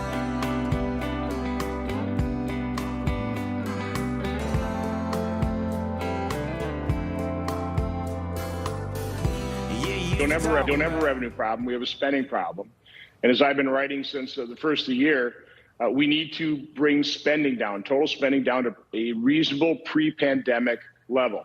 That's exactly what Chairman Graham has suggested in the Senate Budget Committee. I serve in that committee. And what we've looked at, and I gave a number of options, you could use Clinton 1998 as a baseline, grow that by population inflation, put in today's Social Security, Medicare, and interest. They give us about 5.5 trillion. You could use Obama 2014, use the same approach. That'd give us about 6.2 trillion. You use President Trump's actual budget for 2025. Again, use today's Social Security, Medicare, and interest. That lands us about 6.1 trillion. That's the one that Chairman Graham has decided to put forward in the Senate, which is a long way from where the House is. And listen, I appreciate their efforts, but trying to put everything together in one big, beautiful bill is highly complex. And we're finding out that they're not really reducing spending down to a level where we must. So Senator Ron Johnson speaking there, saying we don't have a revenue problem, we have a spending problem. And that big, beautiful bill, elusive, big, beautiful bill, we're asking ourselves, can we get to it? Will we see Congress come together to do the things that Donald Trump has tasked them to do? Let's ask our friend Ryan Schmelz to give us a little bit of the lay of the land. He's Fox News Radio, Capitol Hill, and White House correspondent, and he joins us again this week. Ryan, welcome back to the show. It's good to have you here. Good to be on, Annie. How are you? I'm doing okay. This big, beautiful bill that we've been hearing since the campaign before the election even occurred is a big, tall order. Where does it stand right now with Republicans being able to get the job done? Well, it looks like Republicans are going in a separate direction compared to the two chambers. So you have the Senate that's going to be marking up its bill officially in the Budget Committee on Wednesday, whereas in the House, they still have not gotten a bill text for their bill. And that's because the House is trying to be a little bit more ambitious with this. They're trying to do one big, beautiful bill, like you just said. They're trying to include not just the border, energy, and national security, but they also want to put tax law in there, which is where a lot of the disagreement is starting to come up right now. Whereas the Senate, they're going with a two-bill approach where they're going to have those first three things, border, energy, national security, and then they'll worry about tax law at a later date. So they'll be able to get a lot of the things that they can find agreement on, which is likely going to be border, energy, and of course, national security. And then tax law, where it gets a little bit more complicated, a little bit more tough. They'll worry about that later.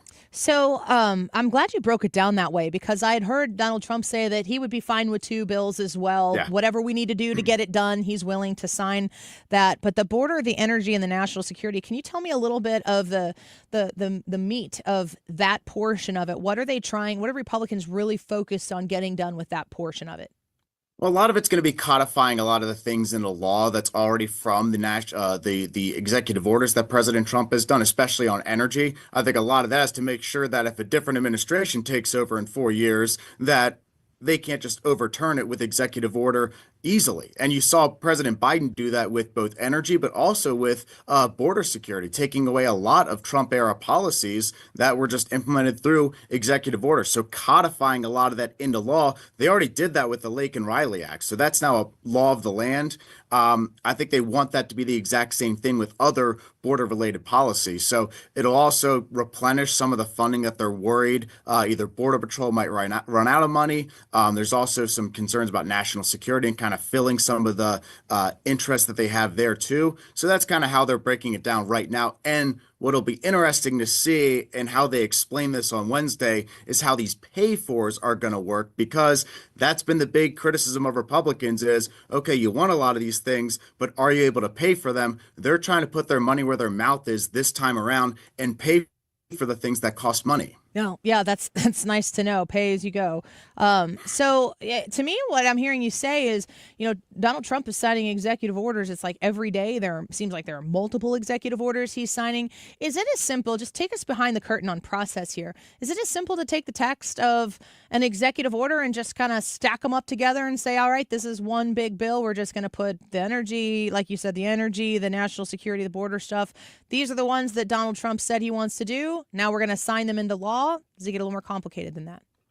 I think in some ways, I think you break them up and then you write them as a specific piece of legislation. Of course, writing a executive order is a little bit different from writing a bill into law. So there's a little bit of a difference there, but in many ways you are in some ways, writing exactly the law the way that the executive order is supposed to work. So they do kind of overlap in a way, but I think there's a little bit of different stuff there in terms of the technicality and all that. And then, of course, they jam it all together, make it one big, beautiful bill, as we keep saying over and over again. There's different ways they can do this. They could always vote on individual parts separately, or just combine it all, have one big vote on the Senate floor and the House floor, and then go home.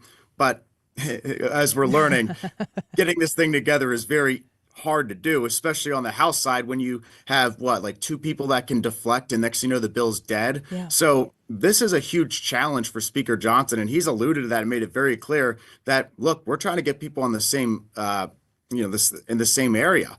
And he was actually just talking to us a little bit earlier. One thing he pointed out was that he was a freshman member of Congress, I believe, when the Tax Cuts and Jobs Act was passed. They lost a couple Republican votes on that, but it was still able to pass because they had a pretty solid majority back then.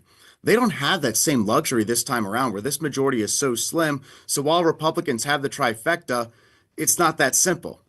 Yeah, it's definitely not going to be easy with such a slim majority in the House. When it comes to all these executive orders that Donald Trump has signed, are any of them causing a major trip up with the Republicans, either in the Senate or the House, enough to the point where you're not sure that it'll, is there a big issue that is controversial among the Republicans? Or is it more about when it comes to cutting spending, like just how big do we go on the spending cuts? Yeah, there was actually, interestingly, Susan Collins put out a statement saying she had some issues with a program that was just capped by the Department of Government Efficiency, and she put out a reason for why she does not think that grant should be capped. I need to kind of go through it a little bit more. It has something to do with NIH and a research project that they were funding up through the University of Maine. So you're seeing maybe a little bit of disagreement here and there on some things like that. And then I think there could be some problems with something like birthright citizenship, which is a very bold move by the Trump administration, and Democrats have consistently bragged about how weak of a legal case they think this is and how easy it's going to be for them to challenge this in court. So I think if Republicans are having any major issues that we've heard of so far with what DOJ is doing and what the Trump administration is doing, is I think there's a concern about the legal ramifications that they have, because a lot of this stuff, while they might like it, Congress has appropriated a lot of this money already. So since the law is telling them they have to spend this money, but they're saying, no, we don't want to spend this money because we think it's waste, fraud, and abuse and not something that's useful for us, that's becoming a big court issue. So Mike Johnson was actually just saying that we're going to have to codify a lot of what DOJ is doing to make sure that it stays and that it's not overturned in a courtroom. Ryan Schmelz is speaking with us right now. He's the Fox News Radio Capitol Hill and White House correspondent. You can find him on X at Ryan Schmelz Fox. What is the harm or the reason to not say, okay, we agree on all of these things. Let's just pass these things and get these things codified, like you're saying, and get that done, and then get to the complicated stuff later? Why wouldn't they just do that? Well, that's, I think, what the Senate's trying to do. Now, here's the big holdup, though, is that they want to use what's called the budget reconciliation process. When they use a budget reconciliation process, they get the luxury in the Senate of being able to pass it with just 50 votes. You don't really get the luxury of doing that with other bills and other related issues. You saw with the Lake and Riley Act, they had to whip Democrats to get up to 60 votes and have the votes that they needed to be able to pass that into law. It's a little more complicated to do that with every single thing. And also with that too, there is this issue where the Senate doesn't really have a lot of time to work with, because a lot of their floor time is being eaten up by these confirmation votes and these confirmation hearings. And Democrats have been stalling them left and right on a number of these more controversial nominees. So next thing you know, we get here on a Monday and it's Thursday, and they've had 2 votes on the Senate floor because Democrats held up the floor for 30 hours straight. And all that they were able to do in that time is have one procedural vote or one confirmation vote on one of Trump's nominees. So I think the reconciliation process gives them a way to warp speed some of the issues that they've had, but also be able to pass something with just 50 votes. So, Ryan, when you brought up the confirmation process, and this is another thing that I wanted to kind of get nailed down here. Of course, Tulsi Gabbard and RFK Jr. are kind of the marquee names that people are watching to see what happens next. Do we have a timeline on when we might see these confirmation votes, and do you have any concern that they are not going to be able to pass the Senate? We're expecting Tulsi Gabbard to have another procedural vote tonight, so it looks like she could be in for final passage or final confirmation at some point this week, potentially maybe even tomorrow. So that's what we're watching for over the next 24 to 48 hours. There could be the ball rolling on RFK Jr. That might be the next one that Leader Thune decides to go with, unless he picks a different person who's kind of been waiting in the wings to get their confirmation vote held. So we'll have to wait and see. But Tulsi Gabbard's the next up. It looks like she's on the right track. And if you ask John Fetterman, it makes it seem like she is. You know, he was somebody who was leaving the Senate floor one day and someone asked him, well, how are you going to vote on Tulsi Gabbard? He goes, why does it matter how I vote? She's got the job. And he eventually came out and said no, but I think that his confidence that she's going to get confirmed kind of shows you where things are, with members like Todd Young and Susan Collins ultimately coming out and saying that they are going to support Tulsi Gabbard. And these are, you know, Trump critics on the Republican side in the Senate. Now that he's gotten some of those members out of the way, it seems like she's on the right track. But there could be a couple stragglers. It just doesn't seem like it's enough right now to sink her nomination. But it's not set in stone yet. We will wait and see, and we will be in contact with you. Ryan, before I let you go, we're speaking with Ryan Schmelz of Fox News Radio as a Capitol Hill and White House correspondent.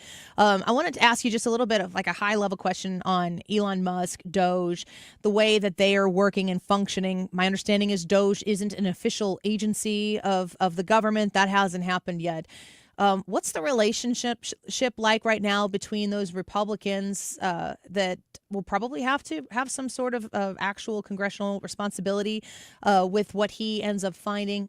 Are they all playing nice? Are they all getting along? As of right now, it seems like it's that way. Of course, we do not know the full story of what led to Vivek Ramaswamy's exit from Doge. He's been asked about it. He says that their relationship is fine, but you know, we've heard a couple rumblings here and there that they may not have gotten along as much as they're leading people on to believe. So I think that's kind of a wait to see where that goes type of story. And I don't think there's been any, you know, major pushback towards Elon Musk just yet from any of the Republicans in Congress, because he is pursuing things that they want them to pursue, which is waste, fraud, and abuse. And he's putting it out in the open and explaining it to people and why it's an issue. There may be one issue here or there where somebody's been critical of something that he's pursuing, but I think there is going to be this talk. And that's where Congress comes in here to codify a lot of what Elon Musk is doing, because Democrats are going all in on this and trying to stop this with the courtrooms. You know, there's a legal task force that Hakeem Jeffries, the minority leader, just announced that they're going to be pursuing. So something like uprooting USAID and trying to, in many ways, get the ball rolling on eliminating that agency altogether, that's going to be facing some serious pushback from Democrats in the courtroom. So if they want these things to stay intact, they're going to have to use Congress to, as a legislative body, to make sure that it goes that direction. Well, Ryan Schmelz, we appreciate all this updates. Tons of comments coming through on YouTube. Just very glad that you've been a more regular addition to the show. And there's so much information each week. I appreciate you coming on here as well and giving us the lay of the land there on Capitol Hill. So thanks for being with us again once more today.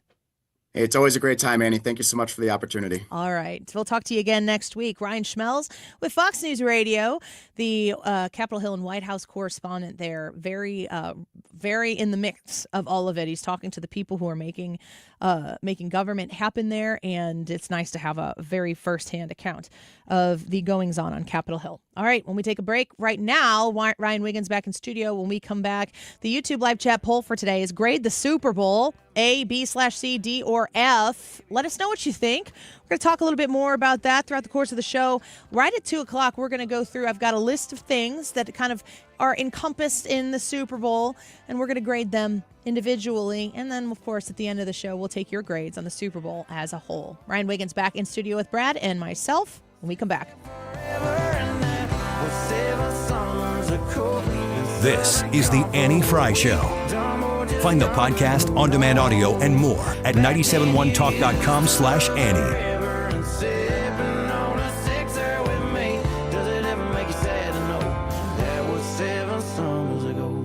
Michael's Flooring Outlet. You find them online at igotfloored.com. Your shopping for flooring is exciting. It is a really cool time when you're looking to renovate or maybe build or install for the first time, or maybe you're finishing a room for the first time.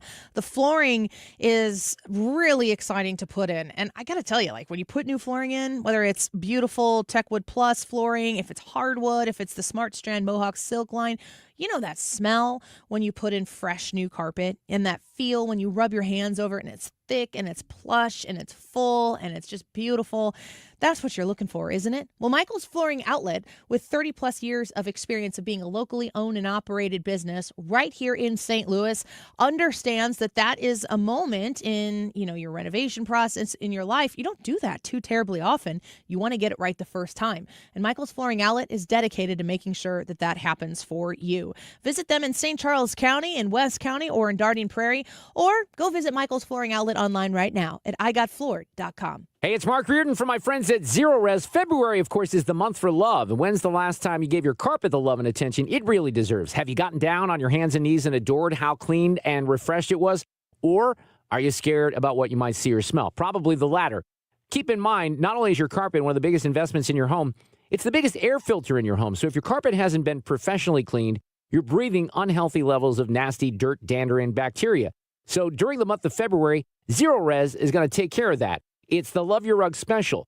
Get 3 rooms Zero Resified starting at $119, plus a 4th room clean for free. And don't forget Dirt and Dander's favorite hiding place. That's your air ducts. This month, take $75 off when you get your air ducts professionally cleaned. Zero Res cleaned. Call Zero Res now at 314-474-2020. Make sure you mention my name or 97.1 FM Talk to get the special for the month of February. Call now, 474-2020, or online at ZeroResSTL.com. You spell it backward or forward, it spells the same. Zero Res. I can see clearly now thanks to the doctors at Ophthalmology Associates. Doctors Greg Birdie, Ranjan Malhotra, Robert Brusati, Andy Royer, and introducing Samuel Berry. You can too. Call 314-966-5000 or check out youridoc.com. That's youridoc.com. I was having a lot of sinus infections. My sinuses were clogged, pressure, headaches. Linda suffered for years with chronic sinus infections. You don't feel like doing anything. When you feel like your head is completely clogged, all you want to do is just lay down and sleep. And the pressure is just not fun, always walking around with a headache. Now, her issues are gone. How? A minimally invasive procedure done in the office of St. Louis Sinus Centers called balloon sinuplasty. I really did not know what it was like to feel like you're really breathing and not being so clogged up. I would do it again in a heartbeat, and I would definitely recommend it for someone else. Do you suffer with chronic sinus infections, facial pain, pressure, congestion? Find out if balloon sinuplasty is the solution for you.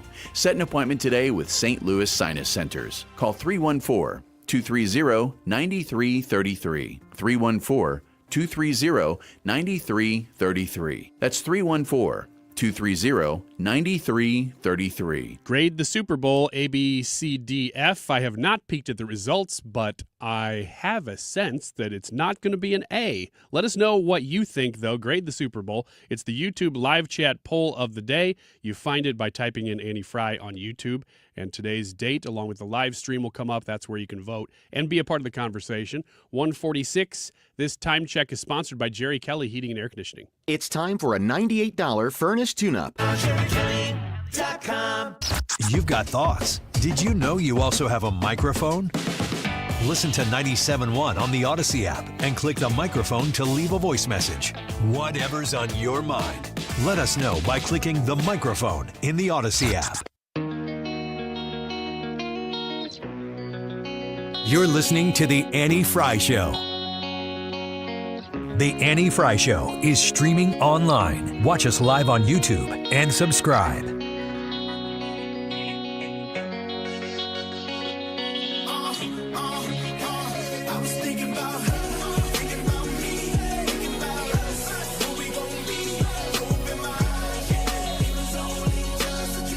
Do you know what the laws are in Wisconsin for drinking age? I would have thought that they were 21. Brad? I have no idea. I did not know this. In a related story, this is from WGN, of course, in Chicago. Illinois' neighbor to the north is well known for its prodigious alcohol consumption. That's an interesting take. And you know these Chicagoans and Wisconsinites do not like each other. Do you know that? I did not. Yeah, they do not like each other. They call each other names. Oh yeah. Yeah, if you go to Wisconsin from Southern Illinois and you say you're from Illinois, you're going to be judged and you're not even going to know what's happening. Ooh, they call you nasty names? I think. Do Illinoisans call Wisconsin things like cheesehead? I don't think they're offended by that. Oh, I think okay. they coined that.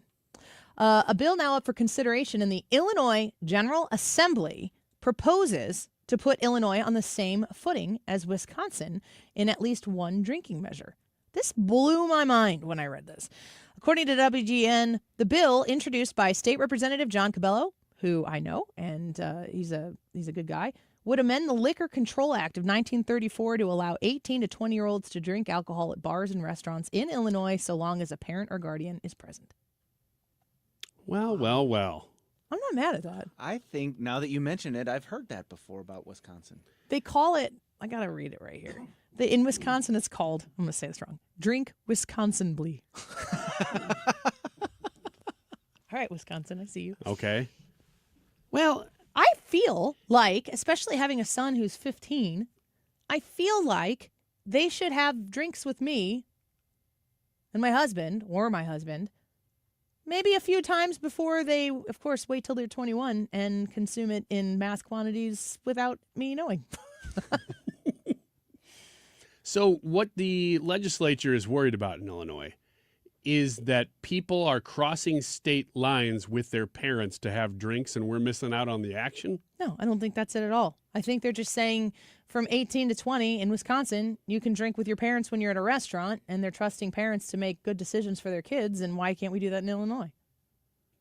We can go fight in a war and die. It's always been the argument. How about having one beer? Well, imagine your kid gets drafted and they're You're going talking off about military or beer? military. Okay. And they're shipping out the next day or shortly.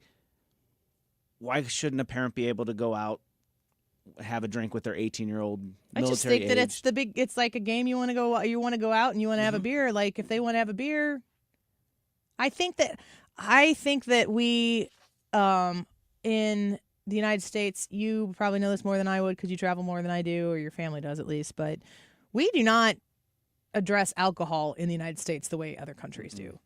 No. Alcohol is kind of part of culture a little bit more in a way. We marginalize it a little bit more. Like we put it on the outskirts a little bit. Especially when it comes to wine and dinner and stuff like that, that you could go a lot of places and you've got, am I right? Like a 12-year-old could have a little wine with a dinner? Is that extreme? I don't know. I mean, I don't know if it's 12, but I get the spirit of what you're saying. Can we, if we're talking about engaging in something, is alcohol bad or good or neither? It depends on how you use it. Then if you are having a drink, like, is it unsafe to biologically consume a drink when you're 18? Is it unsafe to biologically consume a drink when you're 21? I thought that the brain takes till like 25 to fully form. Or maybe that's just with men. Does it take longer for men than women? I don't think so. It's debatable. I actually think that maybe that's true. I'm not saying that as a joke, but I could be wrong. But, I mean, if you're having one drink or even two drinks, but you're with mom and dad and you're experiencing that with mom and dad, okay, so maybe you could say, yeah, but Andy, why wouldn't you just wait till you're 21? I think the answer is most people don't wait till they're 21. I have told my children, they know this, that if they wait until 21 to have alcohol, I will take them on a cruise. And my daughter, especially my oldest daughter, is like all aboard for that. My son is like, yeah, I got to have the cruise. But I'm looking at him like, dude, if I find out that you enjoyed a drink, it's not happening.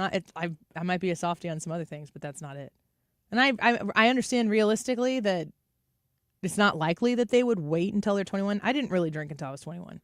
I had drinks before I was 21, but I was never a heavy drinker. And I was around people who were doing it, but I was always kind of mom to the people who were around me. I just didn't like the feeling of not being in control of myself. Mm-hmm. I liked going to parties, but I wasn't a big drinker either. Yeah. I think because I was still in the mix, but I wasn't.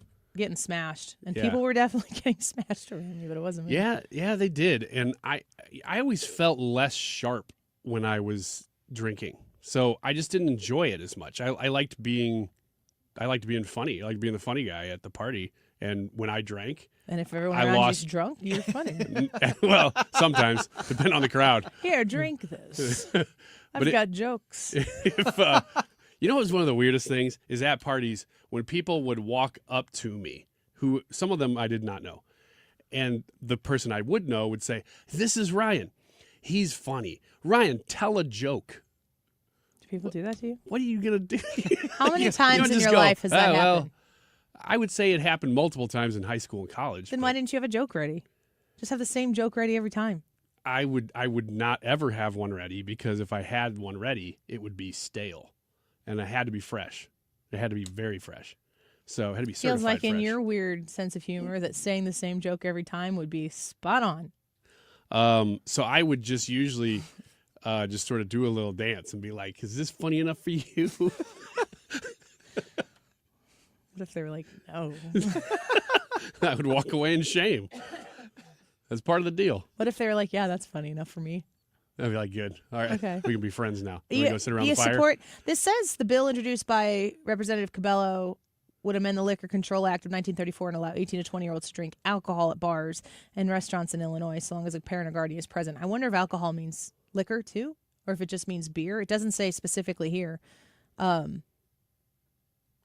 If Illinois changed that and your son and your daughter, your twins are the oldest, if they were out and it was their 19th birthday and they wanted to have a beer, would you let them? Probably. I would. It's just weird that of all the things that they're doing, I mean, you can do many things at one time. I understand. But it's just like this is the problems that you're worried about. I guess if you're in Chicago, this I don't is know probably what you something they want deal the with. Republicans and the superminority in the state of Illinois to do that's going to fix anything right now because they can't. No, I'm not saying that. Like literally, whoever's the in Democrats charge. don't even give Republicans more than 24 hours to read the budget that they have to vote on.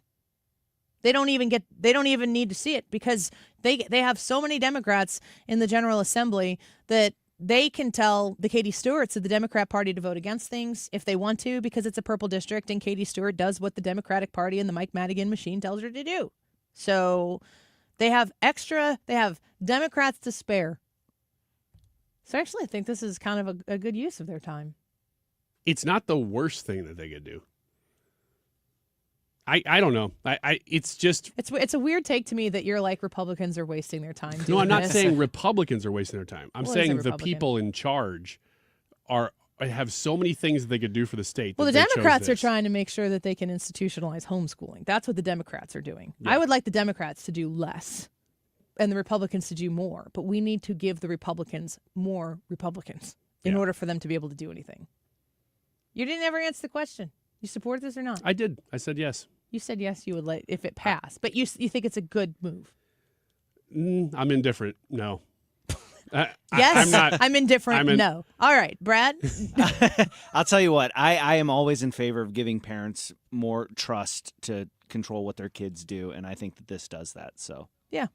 If your house rules are no drinking booze till you're 21, which ironically we come from parents who had a younger drinking age. They all remember when the drinking age was younger and got moved somewhere around the time when they were close to that age.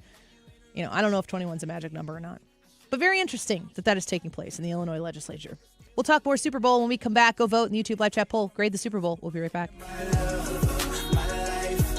You have 3 ex-wives and your current trophy wife wants a life insurance policy 3 times the size of the policies you had to purchase for your previous mistakes?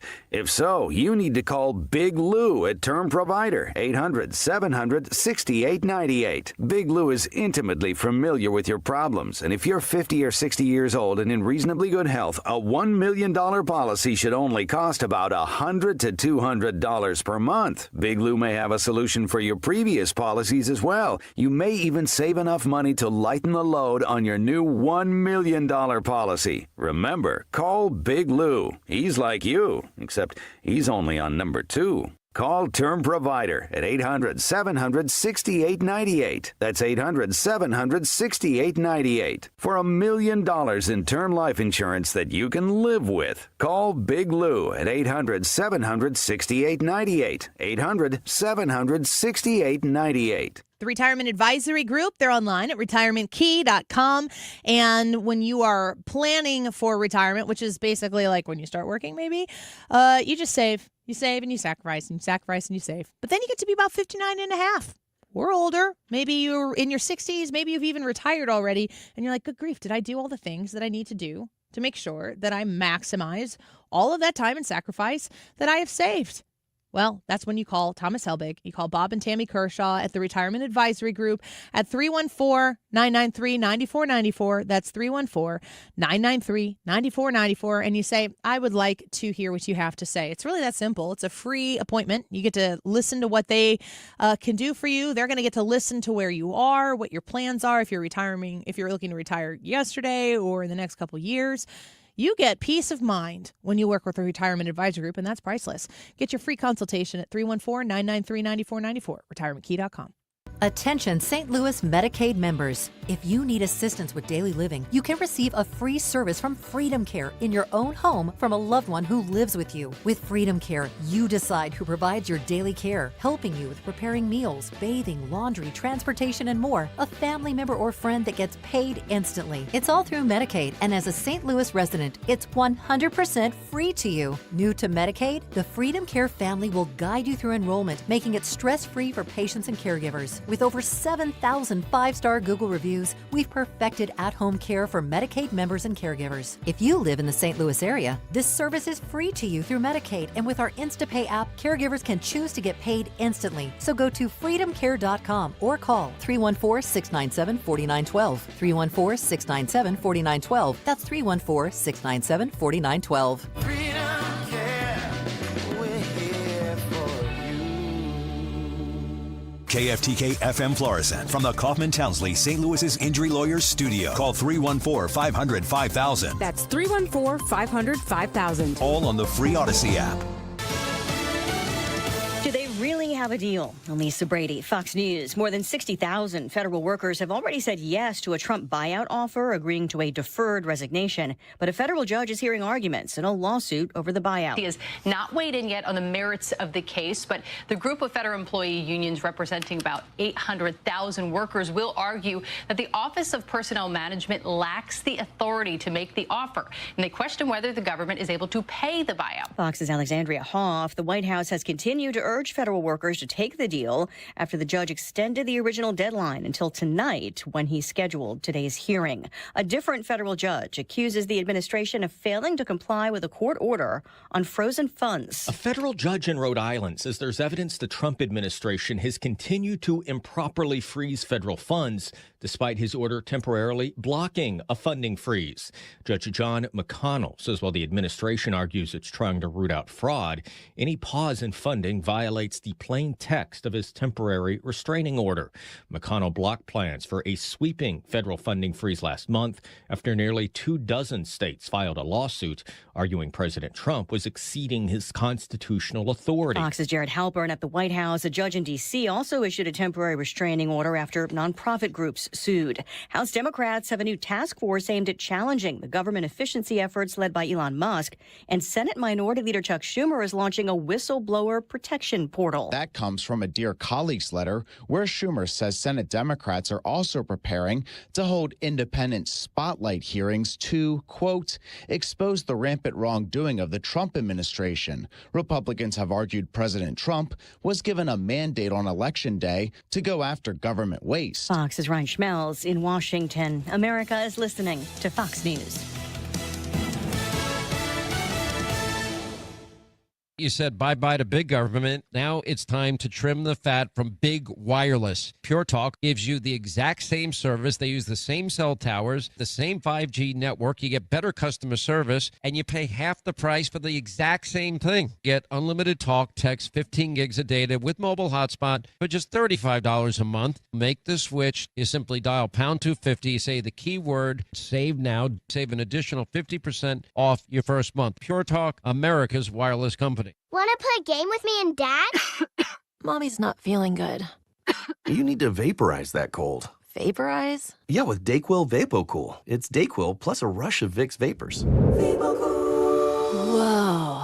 Come on, honey. Let's let Mommy rest. You guys are amazing. And so is DayQuil VapoCool. DayQuil VapoCool, the vaporizing daytime coughing, aching, fever, power through your day medicine. And to vaporize sore throat pain, try Vicks VapoCool drops. Use as directed. Keep out of reach of children. Air Comfort Service, heating, cooling, and insulation, weather. Chief Meteorologist Dave Murray. All about winter this week. One system, not very impressed with. The second one, a little more interesting. Lots of clouds this afternoon, 42. Tonight, clouds, a little bit of light snow after midnight, 30 degrees. Tuesday, little light snow in the morning, less than an inch. Cloudy and cold Tuesday, 36. Wednesday, clouds with snow, sleet, and freezing rain quickly developing. Wednesday, 32. This is 97.1 FM Talk. Chief Meteorologist Dave Murray. AirComfortService.com is the website. If you are experiencing dry, gross air in your house, that dry air when it gets cold, like it's getting cold again, causes your skin to get super dry and to crack, and it causes you to need to use chapstick, and you get nosebleeds maybe sometimes in the house. Did you know a whole home humidifier from Air Comfort Service can help solve that problem and make that air even more comfortable to be in than it already is? You can call 314-513-0091.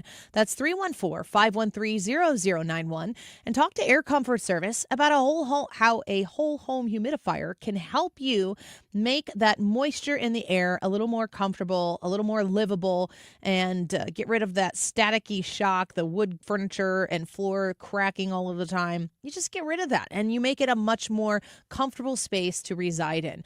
314-513-0091. Ask them about the whole home humidifier and how it could help your home. AirComfortService.com.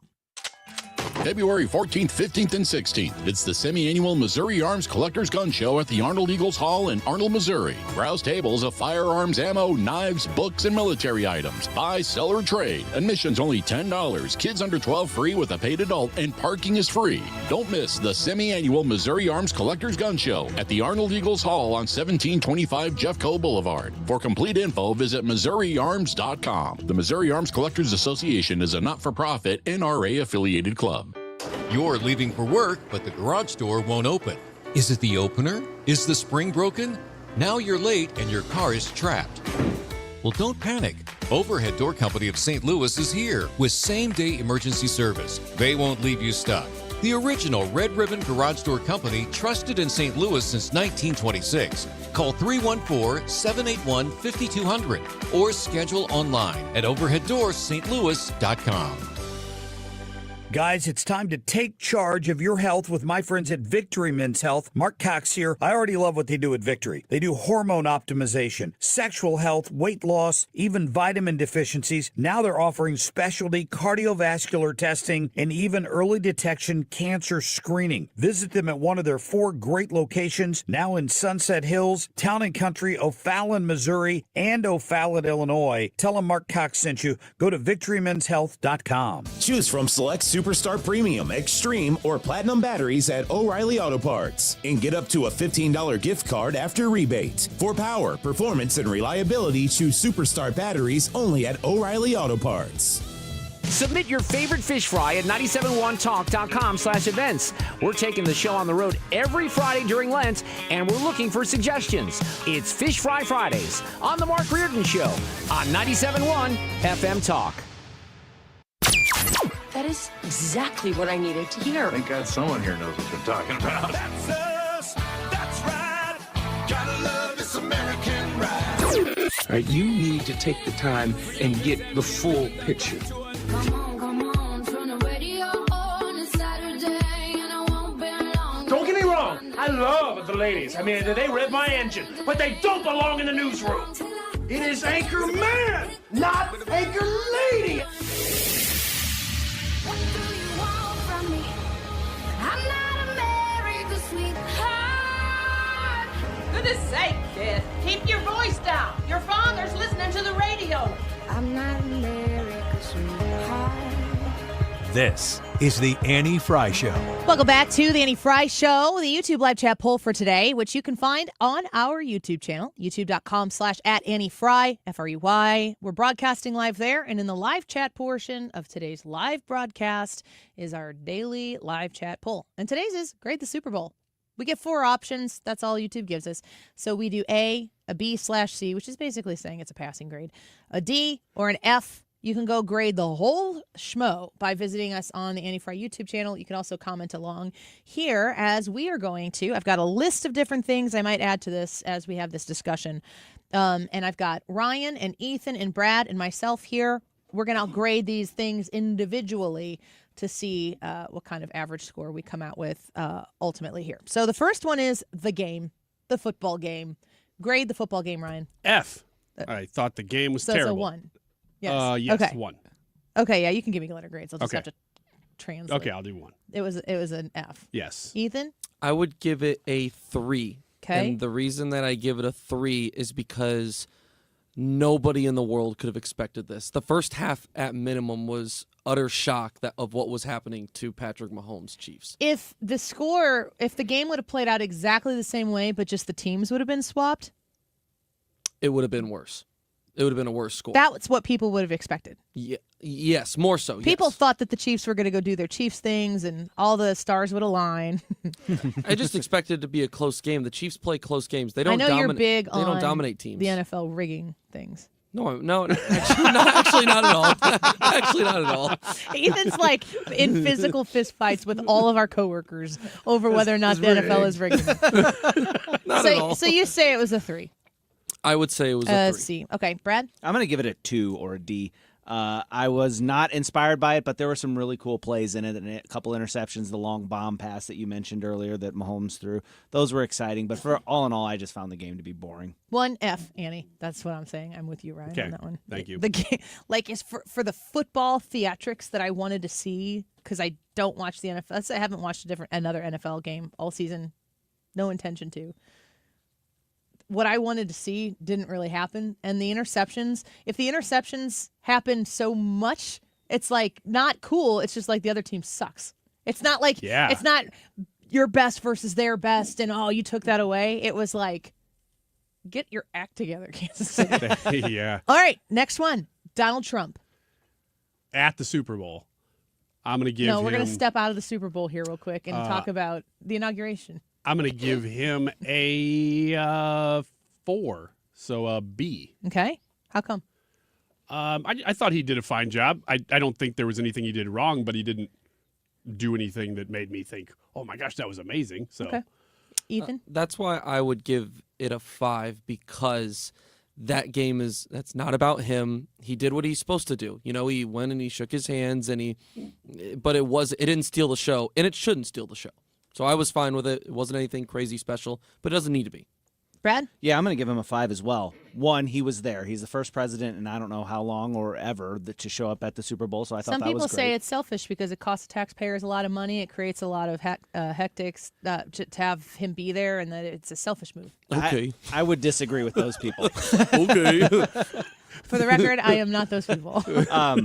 And then his talk to USAID. I think those people would have been fine if Joe Biden would have done it, or Kamala Harris. Yeah. And then also I liked his sideline interactions with the players and stuff like that. He was there, he was present, but he wasn't overwhelming. He let the game breathe, so 5. I'm a 5, specifically because he was there and he didn't make it about himself. I don't know that he could have made it any more about himself. He didn't control the production room, or that he wasn't directing the event. But he went and he saw people, he talked to people, took pictures with people. For all we know, he could have strong-armed him and said, "Listen, your FCC rights, they're completely gone if you don't, you don't put me on at least." Maybe. But, I mean, when they showed him during the national anthem, and they did. Mm-hmm. They did not have to do that. Yeah. They showed him during the national anthem, and those people went freaking crazy. Mm-hmm. And I'm pretty sure that I was watching... I was going to watch for the commercials. Many years I've been like completely not paying attention to any of it, was completely clueless about it. And so I've always wondered, like, do I need to have a responsibility to watch it or whatever? After they showed him while that national anthem was playing and everyone went crazy, I'm like, this is my favorite thing I've ever done. And I was so happy. And he tweeted about it and because they booed Taylor Swift, and he was basically like, Just "Yeah, MAGA." don't get ahead of me here. Okay. Don't get ahead of me here. All right, Don't get ahead of me. Who here. else was there? Literally, the next thing on my list is Taylor Swift. C. I guess that's a 3. She just was there. She didn't do anything. So I guess in a sense, that's probably good. But I just don't care. I don't care that Taylor Swift is there. So I'm just going to give it the most average grade But possible. you're not mad that she went I'm to not see her mad that boyfriend she was play there. football. I don't like that she gets a lot of attention. Now, the Chiefs had such a bad night that probably helped her not get as much attention. But She didn't have anything to cheer for. yeah. So I'll just Okay. throw it right down the center there. Taylor Swift, Ethan. Yeah, I guess I'll give it a 4. I only saw her on there once. Honestly, if there was a game I wanted to see her on there more, it would have been this one because they were getting absolutely patty caked. And Travis Kelce didn't have a single reception. Like, it was a very forgetful night. So yeah, I mean, it was fine. It was Do you whatever. dislike Taylor Swift? I'm very in the middle. Like, she's got some good music. I don't care for her political points, but I mean, I could say that about a lot of people in Hollywood and a lot of people, artists. So she's whatever. So you give her a B. Yeah. Brad? I'm going to give her a B. She was there. She was present. She was cheering for her boyfriend, but she wasn't in your face. I thought that was great, but I also liked her reaction whenever she got booed. That was funny. She handled it with grace. She was a little bit surprised, and then she kind of chuckled, and that was that. She wasn't horribly offended or anything like that, but yeah, so 4. Good job, Taylor. I'm a 3, kind of in the same realm that Ryan is. It's like neither here nor there. I'm not mad that she's at these things. I appreciate that it seems as though the newness of a Taylor Swift, Travis Kelce relationship when it first happened, and Taylor Swift is now, she's like at the time the biggest superstar in the world, and she's there. I understand. It's like probably. So have you ever been around? Not you, Ethan, because your spouse is not a teacher, but we are all, Ryan and Brad and I are all married to teachers. Have you ever seen a student see your spouse in the wild? You're like at Applebee's and they see him and they're like, oh, they eat. Mm-hmm. Yep. I mean, when you see somebody, the fish out of water, so to speak, it's kind of interesting. You want to know, like, okay, there's this element of them that's maybe a little bit more normal than you had ever considered before. So you get to see this new side of them. And with Taylor Swift, I understand completely why that was interesting and intriguing. And Taylor Swift brought a ton of people to watch the NFL that wouldn't be watching the NFL otherwise. So I guess that's not really terribly a bad thing.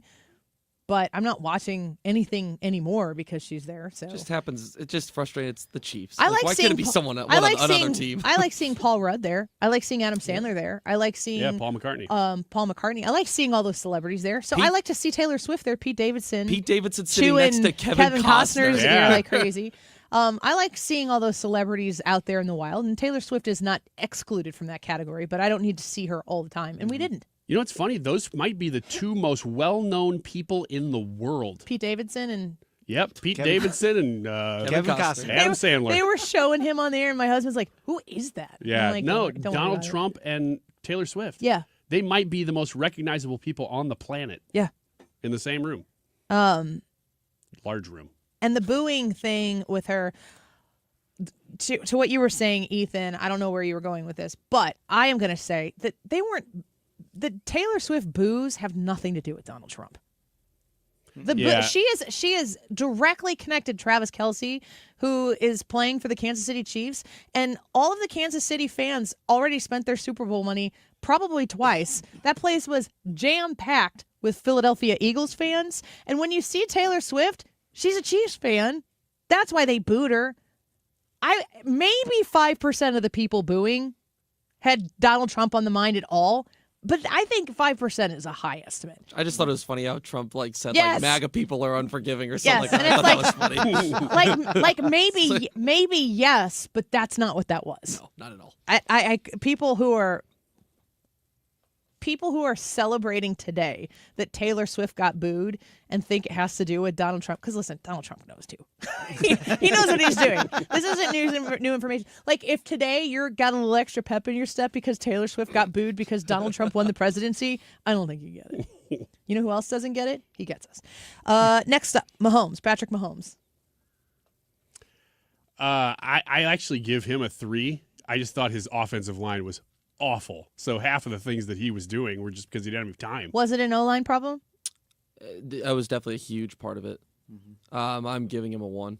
I mean, he was, even outside of the offensive line, he was terrible. He looked so bad. The second lowest quarterback rating of his career is like 11. I mean, the offensive line was a huge contributor, but he was really bad. The quarterback rating thing, you could have said any number, and I'd be like, oh, that's terrible. Brad? I'm going to give him a 1 as well. You got to show up for your team. It doesn't matter if your O-line's bad. If you want to be the GOAT. It kind of matters. Well, but I mean, if you want to be the GOAT, if you're a mobile quarterback, you got to take over the game. You got to figure out a way to make it work, and he just didn't. He was extremely inaccurate. I mean, even when he did have time, it was like he was seeing ghosts. I mean, he was just throwing all over the place. Bad. I mean, couple of huge interceptions changed the momentum of the game. Well, he was terrible. I'm going to give him a 2 because I feel sorry for him. Travis Kelce. 1? Complete one non-factor. Question mark. Got it. Yeah. I don't have anything that I could say that he did well. Wasn't he just completely uninvolved in basically the whole game? I saw him drop 2 passes that weren't really good passes. He had 2 targets at the beginning. 0 receptions. I mean, this was one of the worst games of his career too. He's old too, right? He's 35. Wasn't he the oldest person on the team? He could very well retire and be done. I think he for sure would have retired if they would have won. But he might, I don't know, they might run it back for another one. But I mean, he's doing so much stuff outside of football now, and he's got so much attention Game with shows, Taylor Swift and endorsements. stuff. I mean, A wifey. we'll see now if he wants to run it back one more time. But yeah, Travis he was Kelce? terrible. 1. Brad? Yeah, 1. Terrible hair. Terrible hair. Yeah. What? That's the best part. He gets a 5 from me. Are you freaking the kidding me? hair is so good. Oh my gosh, I was going 1. The hair is the best of his career. Literally last night, I said to Jensen, I'm like, he looks like a man instead of a boy now. That hair is on fire, and the beard, spot on. His hair and his beard didn't match. They looked like they belonged on 2 No, different people. what are you talking It was the about? outfit that was a 1. It was all sparkly. yeah, and exactly, It's like that Taylor too. Swift Ooh. dressed him. The Like, it was porn awful. star orange suit that he wore into the game? Yeah, it was like red or orange, whatever. He it had was. to It wear looked that awful. home after losing. That was a funny video. Yeah, but he went home with Taylor Swift, so I'm sure he's not offended by it. I mean, I can't. The only thing that was good about Travis Kelce yesterday was the way he looked, his hair and his beard. He is the sexiest he has ever been right now. What if they bring him back for one more season? Yeah. But it's with Dua Lipa I don't know who that is. instead of Taylor Swift. That's unfazed. Does he keep the hair? Yeah. Man, Actually, it's I'm so longer. confident about this. It might be the poll question tomorrow. Wow. How could you say that his hair is bad? I looked bad. Just didn't match. Didn't go together. You jealous? I am. Well, maybe a little bit. I am. Yeah, you just want hair. The dude had a horrible game at tight end and I know. in the Super Bowl. There were so many things. You went And- Hillary pantsuit on Travis Kelce. I did. You've got like all of these things you could criticize Look, Travis I don't like Kelce to go about. for the low-hanging fruit. But I still would have traded places with him and had a horrible performance in the Super Bowl. So yeah, I'm a little bit jealous. You Wipe don't his want to tears go with for his- low-hanging his fruit, so cash. you criticize his hair? Yeah. That's the lowest. I didn't like his muscles. Okay, now I think I understand this conversation. See? His height really offends me. Yeah. He's so burly and brawny Yeah, and it's dreamy. ridiculous. I don't really like his money. Jalen Hurts. That's the quarterback for the Eagles. It took me a second. That's how I much I was know. paying attention. What do you think about his hair? We'll wait and find out how Brad's sexy scale is when we get around to him. Yeah, here in a I would second. say I'd give him a 3 because I thought he had a great game. But again, don't love the muscles. A little too greasy.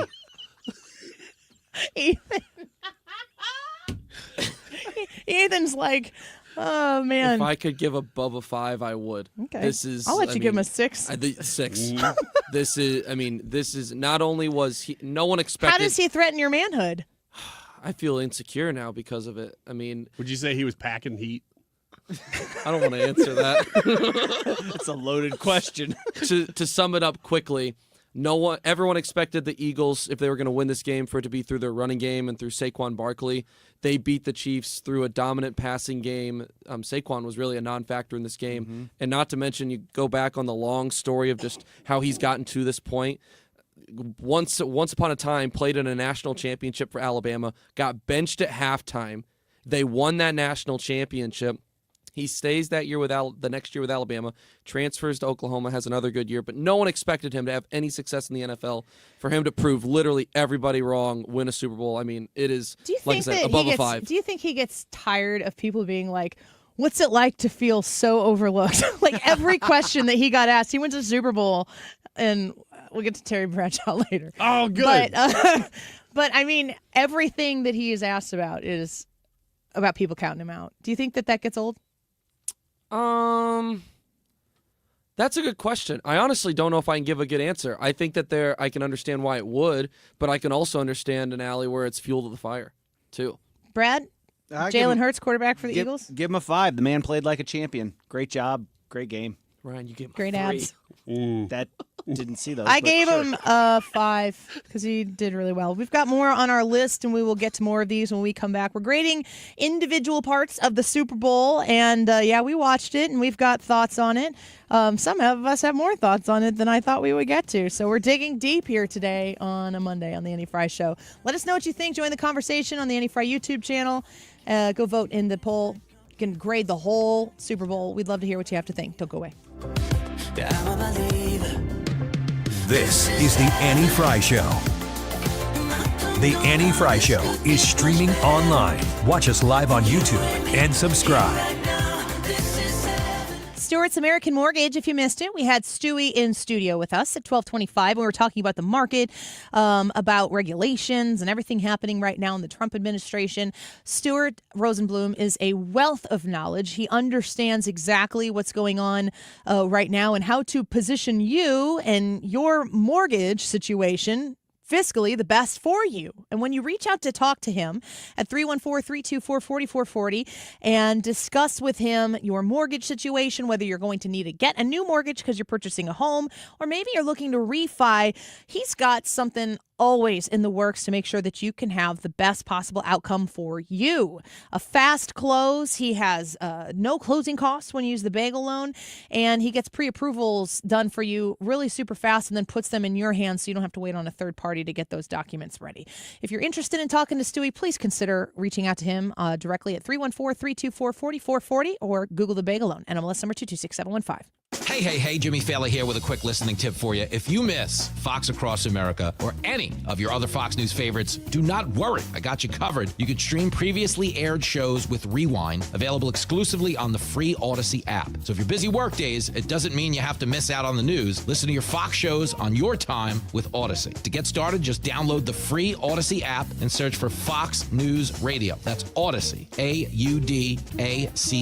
I'm spelling it out in case you're a little slow like me. What's it going to take for you to realize the IRS is in full-blown attack mode, and if you have IRS issues, your timely response is critical. Hi, this is Lance Drury with the Lance Drury Law Firm. We certainly know the IRS has ramped up efforts because we're seeing a lot more clients with threats of intents to seize property or levy rights to property. If you have IRS issues, call the Lance Drury Firm today. Today, don't wait. Those IRS notices have hard deadlines for exercising your appeal rights. If you miss the deadline, your rights to a legal appeal are gone. Let the Lance Drury Law Firm get between you and the IRS today, and we'll help you manage your case to achieve the best outcome. IRS problems are serious legal matters, so call Lance Drury Law Firm, located right here in St. Louis. Don't wait. Call 314-260-6120. That's 314-260-6120, and schedule your free consultation with me, Lance Drury, or visit LanceDruryLaw.com. The choice of a lawyer is an important decision and should not be based solely upon advertisements. You're listening to the Annie Fry Show live from the Air Comfort Service Heating, Cooling, and Insulation Studio. Air Comfort Service is proud to support Greater St. Louis Honor Flight. Sign your veteran up for the Honor Flight today at gslhonorflight.org. And for heating services, visit aircomfortservice.com.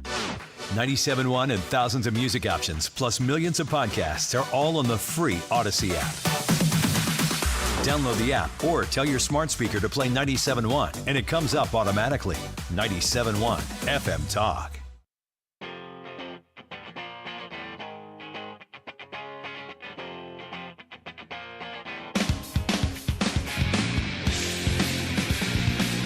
This is the Annie Fry Show. Find the podcast, on-demand audio, and more at 971talk.com/Annie.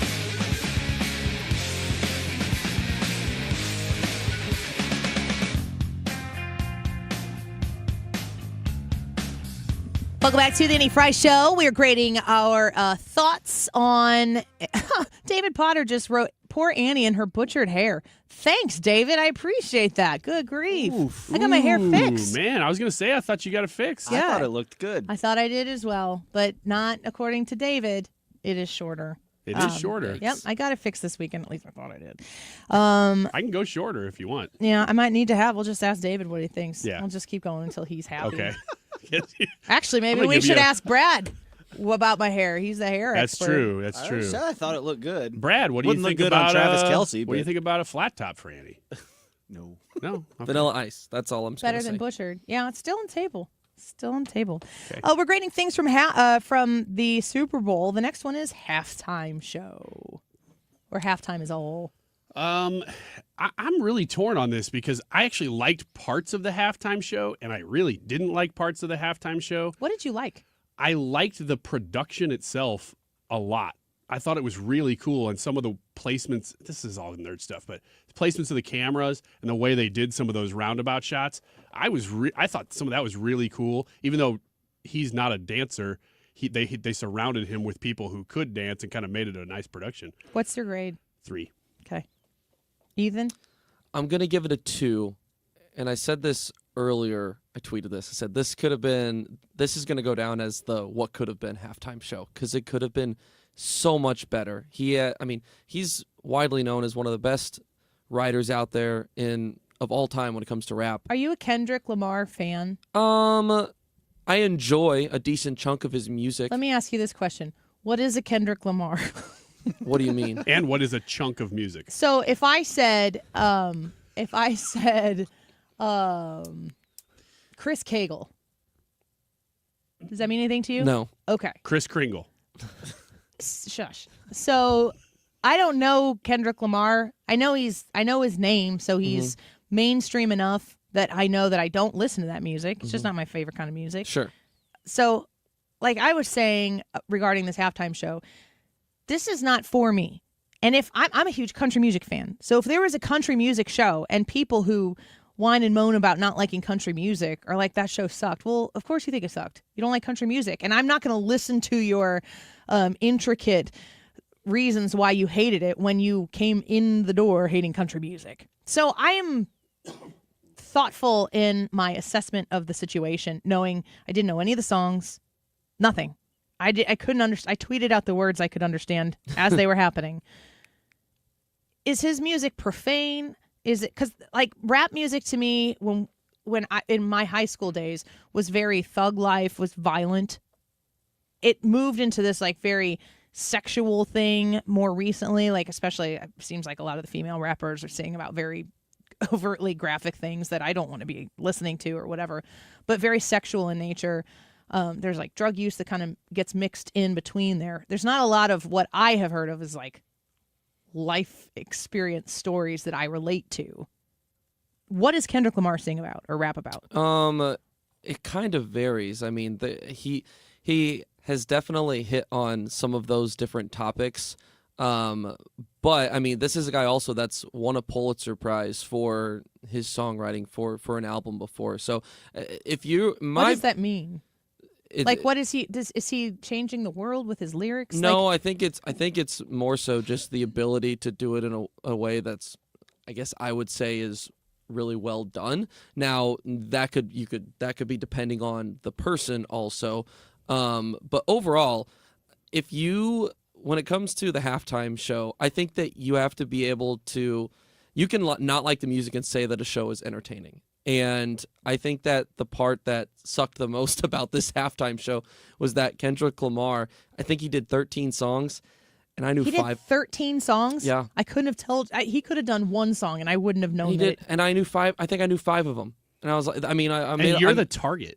Yeah, and I made a list of songs that he could have done that would have been so much better so much more popular of his, there was a lot of like underlying messaging of like trying to get to Drake and call out Drake because of a lot of the diss stuff going on, and there was a lot of hidden messaging, and it seemed it was going a lot more for that than it was for like, this is the Super Bowl halftime show. Perform your best music. I also couldn't name a Drake song, but I know that I know Drake. I probably know more Drake songs probably than Kendrick Lamar. He's a little more mainstream. But than Kendrick. I couldn't name any of them. I did not know that they were beefing. Until the end. You guys know that it was very late in the evening where I got the A minor joke. I was just thinking of it in a musical way. So like all of that, to me, it just seems like it was a lot of deep cut stuff. It was. For the biggest, broadest audience you're ever going to have. That's really what it was. And that's what you're saying. And Kendrick Lamar, like I said, super talented, probably shouldn't have been a halftime show pick because once it's not the audience. Like, I mean, who is your audience? Maybe he's like when we had the 90s rap hip hop one where you had Snoop and 50 Cent and Eminem, like all these people. I mean, to me, maybe Kendrick Lamar makes sense as a feature in something bigger or broader. He was a feature in that one. Okay, well, it seems like we did it. There you go. Yeah. I didn't know that. Yeah. It seems like a demo thing. They're trying to bring a younger audience. So you said a 2. Brad, what's your rating? I'm going to give him a 1. I watched it. I didn't get it. I didn't know the songs. I thought the Buick Grand National at the very beginning was cool, but outside of that, I didn't get anything. I will say this. So one of the hidden little things, he was calling out Drake a couple of times. So he was wearing a chain that had an A minor on it, which is, the whole thing is is a diss track on Drake calling him a pedophile, basically, saying he likes young girls. That's what this whole thing has been. Is there any, weight to that? Not to the level of stuff that's going on with Jay-Z, but like there's rumors that have floated around for a long time that he's been into some of that stuff, but not to the level of Jay-Z and how bad and ugly the stuff with P. Diddy and all of that is getting to be. Serena Williams was dancing on stage. That's an ex-girlfriend of Drake's. I didn't know that. I didn't know how she fit in. She looked great. She got fined for doing that dance she was doing at Wimbledon. So that was one of the hidden little things. She did a crip walk at Wimbledon and got fined for it? And she got fined for it. So she was crip walking there as Drake's ex-girlfriend. Looking great. During Not Like so Us, pretty. the diss track about Drake. And then SZA, the guest performer, was also an ex-girlfriend and also an ex-girlfriend of Drake's. So the whole thing was like teasing that song, basically. They kind of did that beat a couple of times. That was the best part of it. It was like, is he going to perform it? Is he going to perform it? And he did, which was a lot of attention. I'm giving it a 2. I didn't get any of it. I didn't hear any profanity. If it was in there, I didn't understand it. I remember hearing the word tiramisu, and I didn't hear any profanity. I don't know. I literally was tweeting out the words when I didn't hear any profanity, and everybody was clothed. That was a win. That was a huge win. While I didn't understand any of it, I sent you guys a picture of my 8-year-old daughter watching this thing, and she just was like, it was like not computing for her.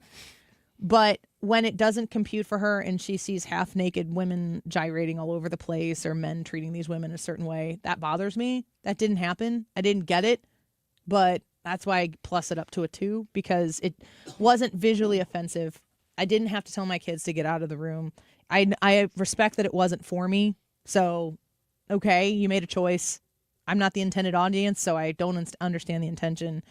I didn't need to get mad about it, but it didn't. I'm not interested in Spotifying Kendrick Lamar today. Yeah. The national anthem. Was that Harry Connick? That was John Batiste. No, so you didn't hear it. That was the person who did the national anthem was very much so not. Oh yeah. No, I do remember now. There were so many songs I couldn't remember who did what. I liked it. I would give it a 4. Okay. Ethan? 4. I thought it was pretty good as well. Yeah, I'll give it a 4 as well.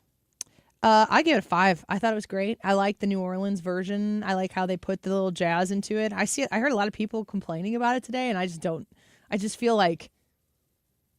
I mean, maybe if it's not Whitney Houston, Chris Stapleton is so good. Whitney Houston is just impossible to beat, but Chris Stapleton, if you could be tied for first with that, I would put him in there. It didn't do that for me, but I thought it was great. The Fox coverage. A 4. I don't think it was bad. I also didn't see anything that I was like, wow. I like some of their cameras that they have floating around on the field, but that's not new. Ethan? Good broadcasting crew. Scorebug was Don't talk about the scorebug yet. That's separate. Oh, I figured that was in Fox coverage. That's why I was going with it. Okay, then I'll say 4. 4? Okay. Yeah, I'll give it a 4. I thought Tom Brady was okay. Oh, man. Tom Brady, he made me want to listen to more football. It's getting better and better. I understand. I read people saying that like earlier in the season it wasn't really doing so great. I thought he was fantastic. I thought he gave the element that broadcasters who have either A, been out of it for too long, or B, never been in the locker room or in the huddle. He said things that made me go, oh my gosh, that's like really firsthand knowledge and of the maybe greatest to ever do it, to listen to that. I thought he was A+, and I would actually be more inclined to listen to him broadcast a football game in the future just to hear what he has to say about it than I would care about the NFL. Are you a 5? I'm a 5. Okay. Yep. The Fox Scorebug is its own thing, and it's next. The little scoreboard thing. What is this? I heard people talking about it. I don't get it. What's the thing? I feel like the score at the bottom. Score at the bottom. The score said KC. Yeah. The score and everything. That was new for this game. Did you like it? I mean, it sounds like you're indifferent if you don't even know what we're Yeah, talking I guess about. I'll say 3 because I didn't notice. Is it possible to put something lower than 1? I don't know. Oh, man. I gave Jalen Hurts a 6 for you before. give it You a want to 0 even if I could. 0? It was awful. Yeah, I'll give you a It was 0. new that they left it up the whole time? No, No, it's just just the stupid. style of it. It was like every It graphic just looked design awful. person in the NFL was off that day, and they're like, we got to It do looked something. Terrible. Okay. I gave it a 1. It was awful. It didn't look good, and then even like the pertinent information, if you weren't close enough to the TV, you can't see it. It's like, nah. I Terrible. want a small thing that's up there all the time, so you don't have to relearn. Like, I want the down and the time to always be in the same place. I don't want it to move to the side if it's one person or the other. Just always be in the same place. It takes me maybe the first quarter of the first quarter to get acclimated, to know where my information is, and then you're done. But this thing was so huge. The biggest things were the KC and the Philadelphia. Like, it was so huge. It was so stupid. It was very It like was terrible. 1975. It was very Yes. retro and old, but it just looked ugly. It was super stupid. Commercials. The commercials. I actually thought they were pretty good this year. They weren't the best I've ever seen, so I'll give them a 4. Ethan? I'll go 3. Carried by several really good ones, but then besides that, it was kind of like, okay. We'll come back and talk about our favorite commercials in the next segment. What do you think? I'm going to give it a 4. I liked the overall direction of the messaging in the commercials. Not enough funny commercials to make me go 5. I am a 5. Ooh. I can't think. The only one that I think was super woke. Well, there were 2 advertisers. The first is He Gets Us. He Gets Us does not get it. He Gets Us is talking about a secular, moralistic society where, like, treating your fellow man. This stuff, like the message that they're sending is a good message, but it's not a salvation message. There's a huge difference there. If you want to talk about treating your neighbor with love and kindness and compassion, that's a good message. But you cannot swap the idea of how you act towards people, how you accept people for who they are. Your acceptance of someone matters 0 in their salvation. This is the bottom line. Your acceptance of me and all the faults that I have and all of the brokenness that I have, and I have more of it than anybody that I know. All of my brokenness, if you love me for me, that means nothing when it comes to my salvation. And mixing those 2 messages is whatever the biblical version of treason is, blasphemous. You cannot work your way into some sort of salvation. There's no purpose for a savior if you've got the to-do list yourself of things you need to check off and good things you need to do and people you need to be kind to. If we're talking about your salvation, is the message good in that you should love your neighbor? Of course you should. The 10 Commandments say that. You don't have to have a Christian worldview. You don't have to have a religious worldview to understand that loving one another is a kind and good moral thing to do. But the second that you try to conflate that into some sort of salvation-focused message, you are replacing God. And that is treacherous to do. And He Gets Us is absolutely not in a position to get it when it comes to a salvation message. But that's pretty consistent. They've been that way. The only other one is Nike, from a commercial standpoint, to me, that like, where was Nike's commercial ad thanking Donald Trump for giving girls back girl sports? You had a big opportunity here. I'll tell you what, there's never been more opportunities for girls in sports than there are today after Donald Trump said boys need to get out of it. There are girls' sports all over the place, and people are telling girls that they can do whatever they want in a way that hasn't ever been done before. And the entire Nike message to girls' sports is everybody's telling you can't do it, but Nike is telling you can. Oh, so the only way I get opportunity is to wear Nike socks while I'm playing my sport? I see what you're doing there. All the virtue that you want to signal to the world is a commodity for you to put in your bank account. I get it. I see it. Where were you when boys were trying to take over girl spots on podiums, in swimming lanes, on basketball courts and volleyball courts? Where were you, Nike? Nowhere to be found. Losers. Also, girls' sports are huge right now. Everybody's telling you can't do it. Well, I'm going to tell you this right now, and I'm going to say this as a girl. Girls' sports are huge right now because people want to be on the right side publicly of history. People don't care about girls' sports any more than they ever have before. The other woke one was the NFL one where they had girls playing against boys. Brad. Oh, yeah. Yeah. A total personal shot to the Brads of the world. I mean, that was a joke. How'd you feel about his hair? That was brutal. That was awful hair, too. Not two. Also. Period. As well. The last one is Terry Bradshaw that I have on the list. I'm just kind of done with Terry Bradshaw. I don't mind Terry Bradshaw, but I don't really laugh at Terry Bradshaw. I don't watch it enough to really engage, so I'll give him a 2. What was it specifically about Terry Bradshaw that we're reviewing? Just if you don't have an opinion, then yeah, I don't know. I mean, I know he said some silly things kind of throughout the season at times. Maybe his age is showing a little bit. I don't know. 3. I don't have so much of an opinion on him. Yeah, I don't know. I don't have much of an opinion on him either. So 3. That guy. I like Terry Bradshaw. I think that he is a character, like he's going to live on well past his career in the NFL. Like Terry Bradshaw, there's only going to be one Terry Bradshaw, but he definitely stayed at least one too many Super Bowls. When he was talking, even the panel was like, they were looking. I mean, sometimes somebody in here will say something and the other two people will look in the room at each other like, what did they mean to say it like that? Or I don't agree with that at all or whatever. But we're on the radio.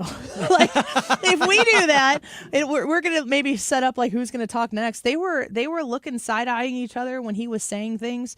At one point, Terry Bradshaw was talking about the criticisms that Jalen Hurts has experienced. And this is something that was really misreported, especially on X when people were discussing it. Terry Bradshaw was saying that if Jalen Hurts wins the Super Bowl, this is the pregame, if he wins the Super Bowl, he's going to go into Philly and say, well, you better win the next one. And just like Philly's going to be like in a constant state of, you need to prove yourself over and over and over again. It's Philadelphia. They're not known for their like super loving and affectionate fans. Passionate, but also hostile. But he said, he goes, if you're going in that parade, they're going to be looking up at you going, hey, Bradshaw, you hillbilly. That's what he said. He said Bradshaw and then referred to himself as a hillbilly. But people were saying that he was talking about Jalen Hurts because he was using himself as an analogy to talk about Jalen Hurts. And people were suggesting that he said that Jalen Hurts was a hillbilly, and then there was like a racial context to it, and the people on the panel looked really confused about it. Every time Terry Bradshaw had the opportunity to speak, he talked about himself. If you go back and look at it, he was telling stories the whole time. It was about Terry Bradshaw. And maybe this is his last one, and it was his last one. He was going to do it no matter what. At the end, when he's got the microphone and when the game was over and he was talking to the CEO of the Eagles or whoever it is, the CEO was getting ready to talk and went to grab the microphone. And Terry Bradshaw like yanks it back and he says out loud, I'm not letting go of this microphone. It was just weird. Huh. Yeah, I didn't pay attention. I didn't see any of that. If you go back, that's interesting. and if you look on X, you'll see people talking about it. I mean, he just looked like he had stayed one too long. And that's, you don't ever really want to overstay, but I felt bad for him. But you could tell there were other times he was trying to jump into the conversation and talk, and they were cutting him off. And he was getting frustrated about it. It was weird. That is weird. But I was literally sitting down. I watched and consumed the whole thing. It wasn't like your traditional Super Bowl party where you're up and you're going to food, sit down, go to the bathroom, sit down, so on and so forth. All right, we'll come back and get your thoughts on the Super Bowl. You get to grade it on the Annie Fry YouTube channel. Come get your vote in. The youtube.com/@AnnieFry, FREYAB/C, D, or F. Tell us what you think and why you think that way. We'll feature some of your comments on the air when we come back. Don't go away. You're listening to The Annie Fry Show. Follow Annie on X @AnnieFryShow.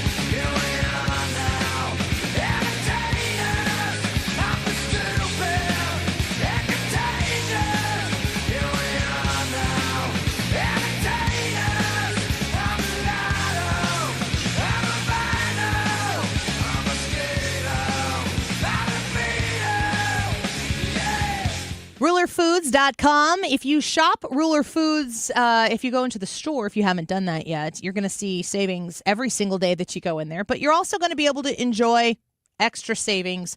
And you can learn about those things that are being featured right now by going to RulerFoods.com. Why pay more when you can save more? You can visit them online. You can also shop delivery online as well. RulerFoods.com. You can find the location closest to you just by throwing your zip code in there. Strawberries, a 1-pound package, $1.99 each. Kroger 80% lean ground beef sold in a 3-pound roll, just $3.99 a pound. You can get Pepsi, Mountain Dew, or A&W root beer 12 packs. You get 4 for $17 when you buy 4. You can also save on those Kroger chicken wings in case you missed out on chicken wings at your party this weekend. A 22-ounce bag, $7.49 each. Save on your grocery bill by shopping at Ruler Foods. Get the name brands you love, the Kroger brands at Ruler Foods prices. It's all online at RulerFoods.com.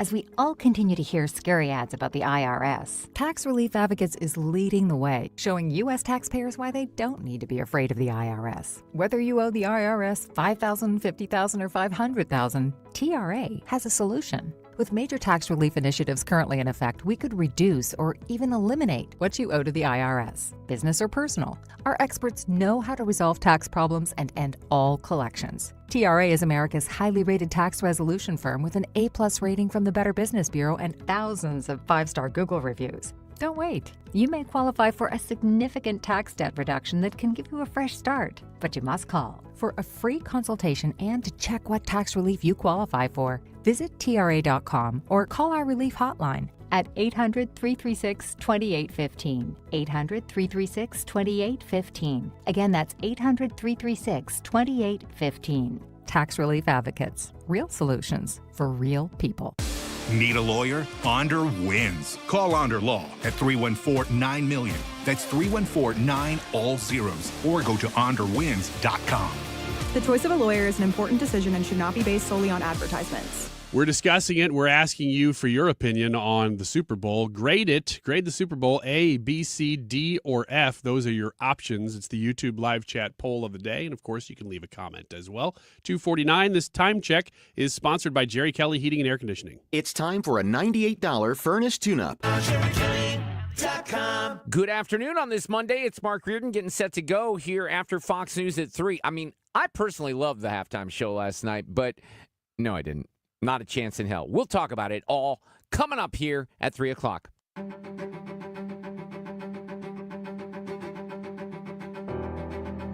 This is the Annie Fry Show. Follow Annie on X @AnnieFryShow.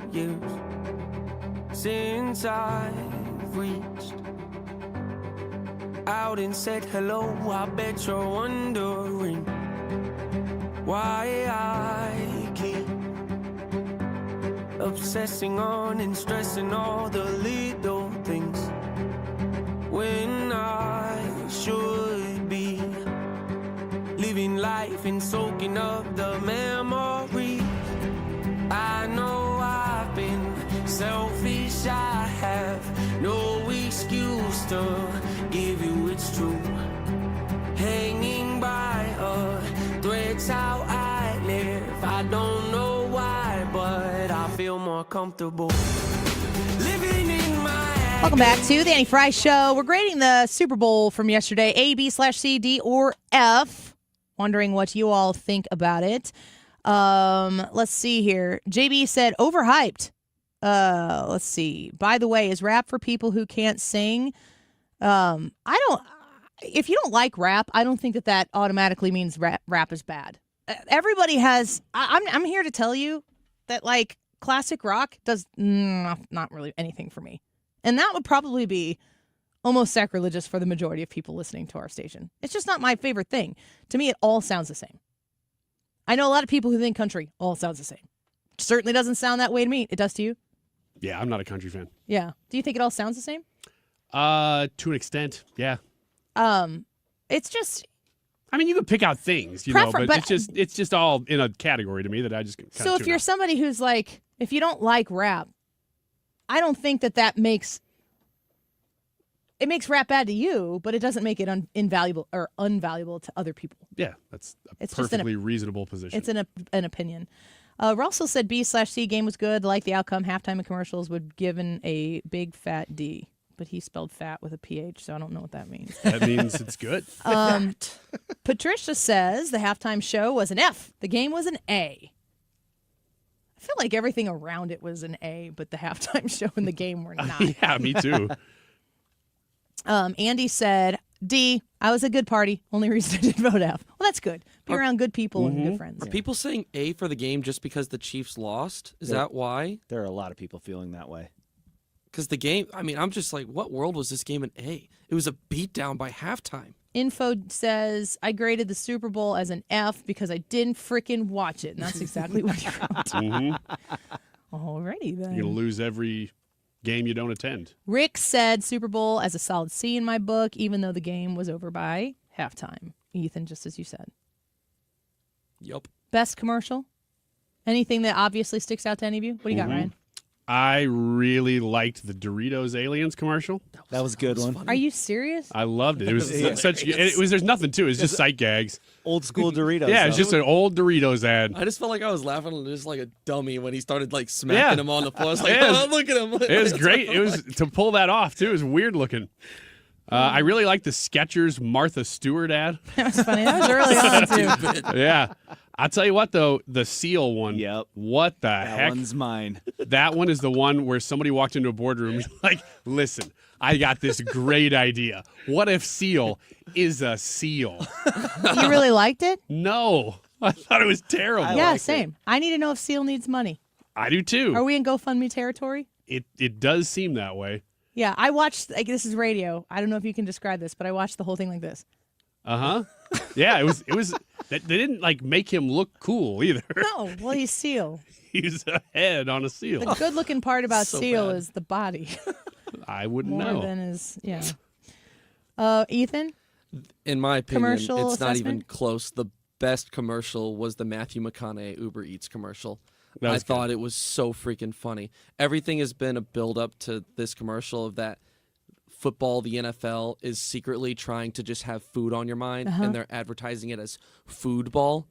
And they went back in different moments in history where, like, you could argue like food was I kind think of. I need to go back and watch that one because I think I Yes. caught on to it a little bit too late to appreciate It the was whole thing. food was implemented into football, and McConaughey is playing all these characters. Like, Yeah. why? What should we call them? The Packers, because we're meat packers. He's like, do I have to be called the refrigerator like the '85 Bears? He's like, yes. Like, there's just multiple funny examples. Peyton Yeah. Manning yelling Omaha. Smart It's one. Funny. Omaha steaks. Yes. Yes. Yeah. Brad?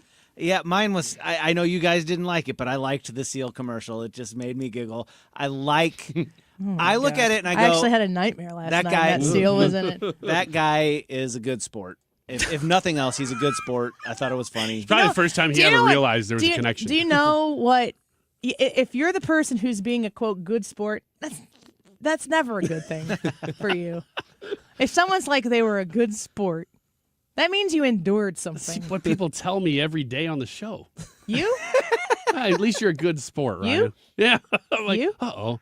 Oh, no. What am I enduring? I really liked it was a huge hit in our family, the Stitch commercial that promoted the Stitch movie that's coming up. Just the way that they implemented it, and so it looked like it was actually part of something that was going there. And I mean, my kiddos were, especially my 8-year-old. And Joe Buck actually on the call for Yes, it was hilarious. was so funny. It was great. It was great. It was really well implemented. You want to give us the results of the poll today? 255 votes on today's YouTube live chat poll.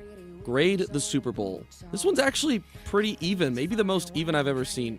9% given an A, 25% gave it a B or C, 37% gave it a D, and 29% give it an F. I'm just going to say this. Of all of the reasons in years past why we would have given this event an F, we didn't give them an F for the traditional. And I think that's a huge win, which is why I would be in the 9% as an A. Stick around, Mark Reardon Show, coming up next on 97.1 FM Talk. When you have Rhino Shield on your house, it does a couple of things for you. It beautifies the house, and it protects it from the harshest elements. And boy, do we see those here in the greater St. Louis area. You get instant curb appeal. It will stick to anything. Rhino Shield is the answer, no matter whether you're painting a home or a church or a business or a condo, because it's 100% waterproof.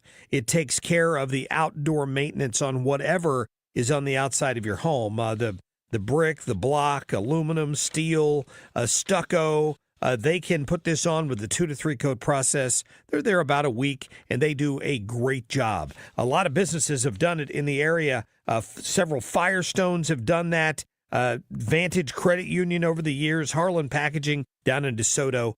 Call Darren today and schedule your free estimate. 877-25-RHINO. Easy to remember phone number. Or go online today at 877-25rhino.com.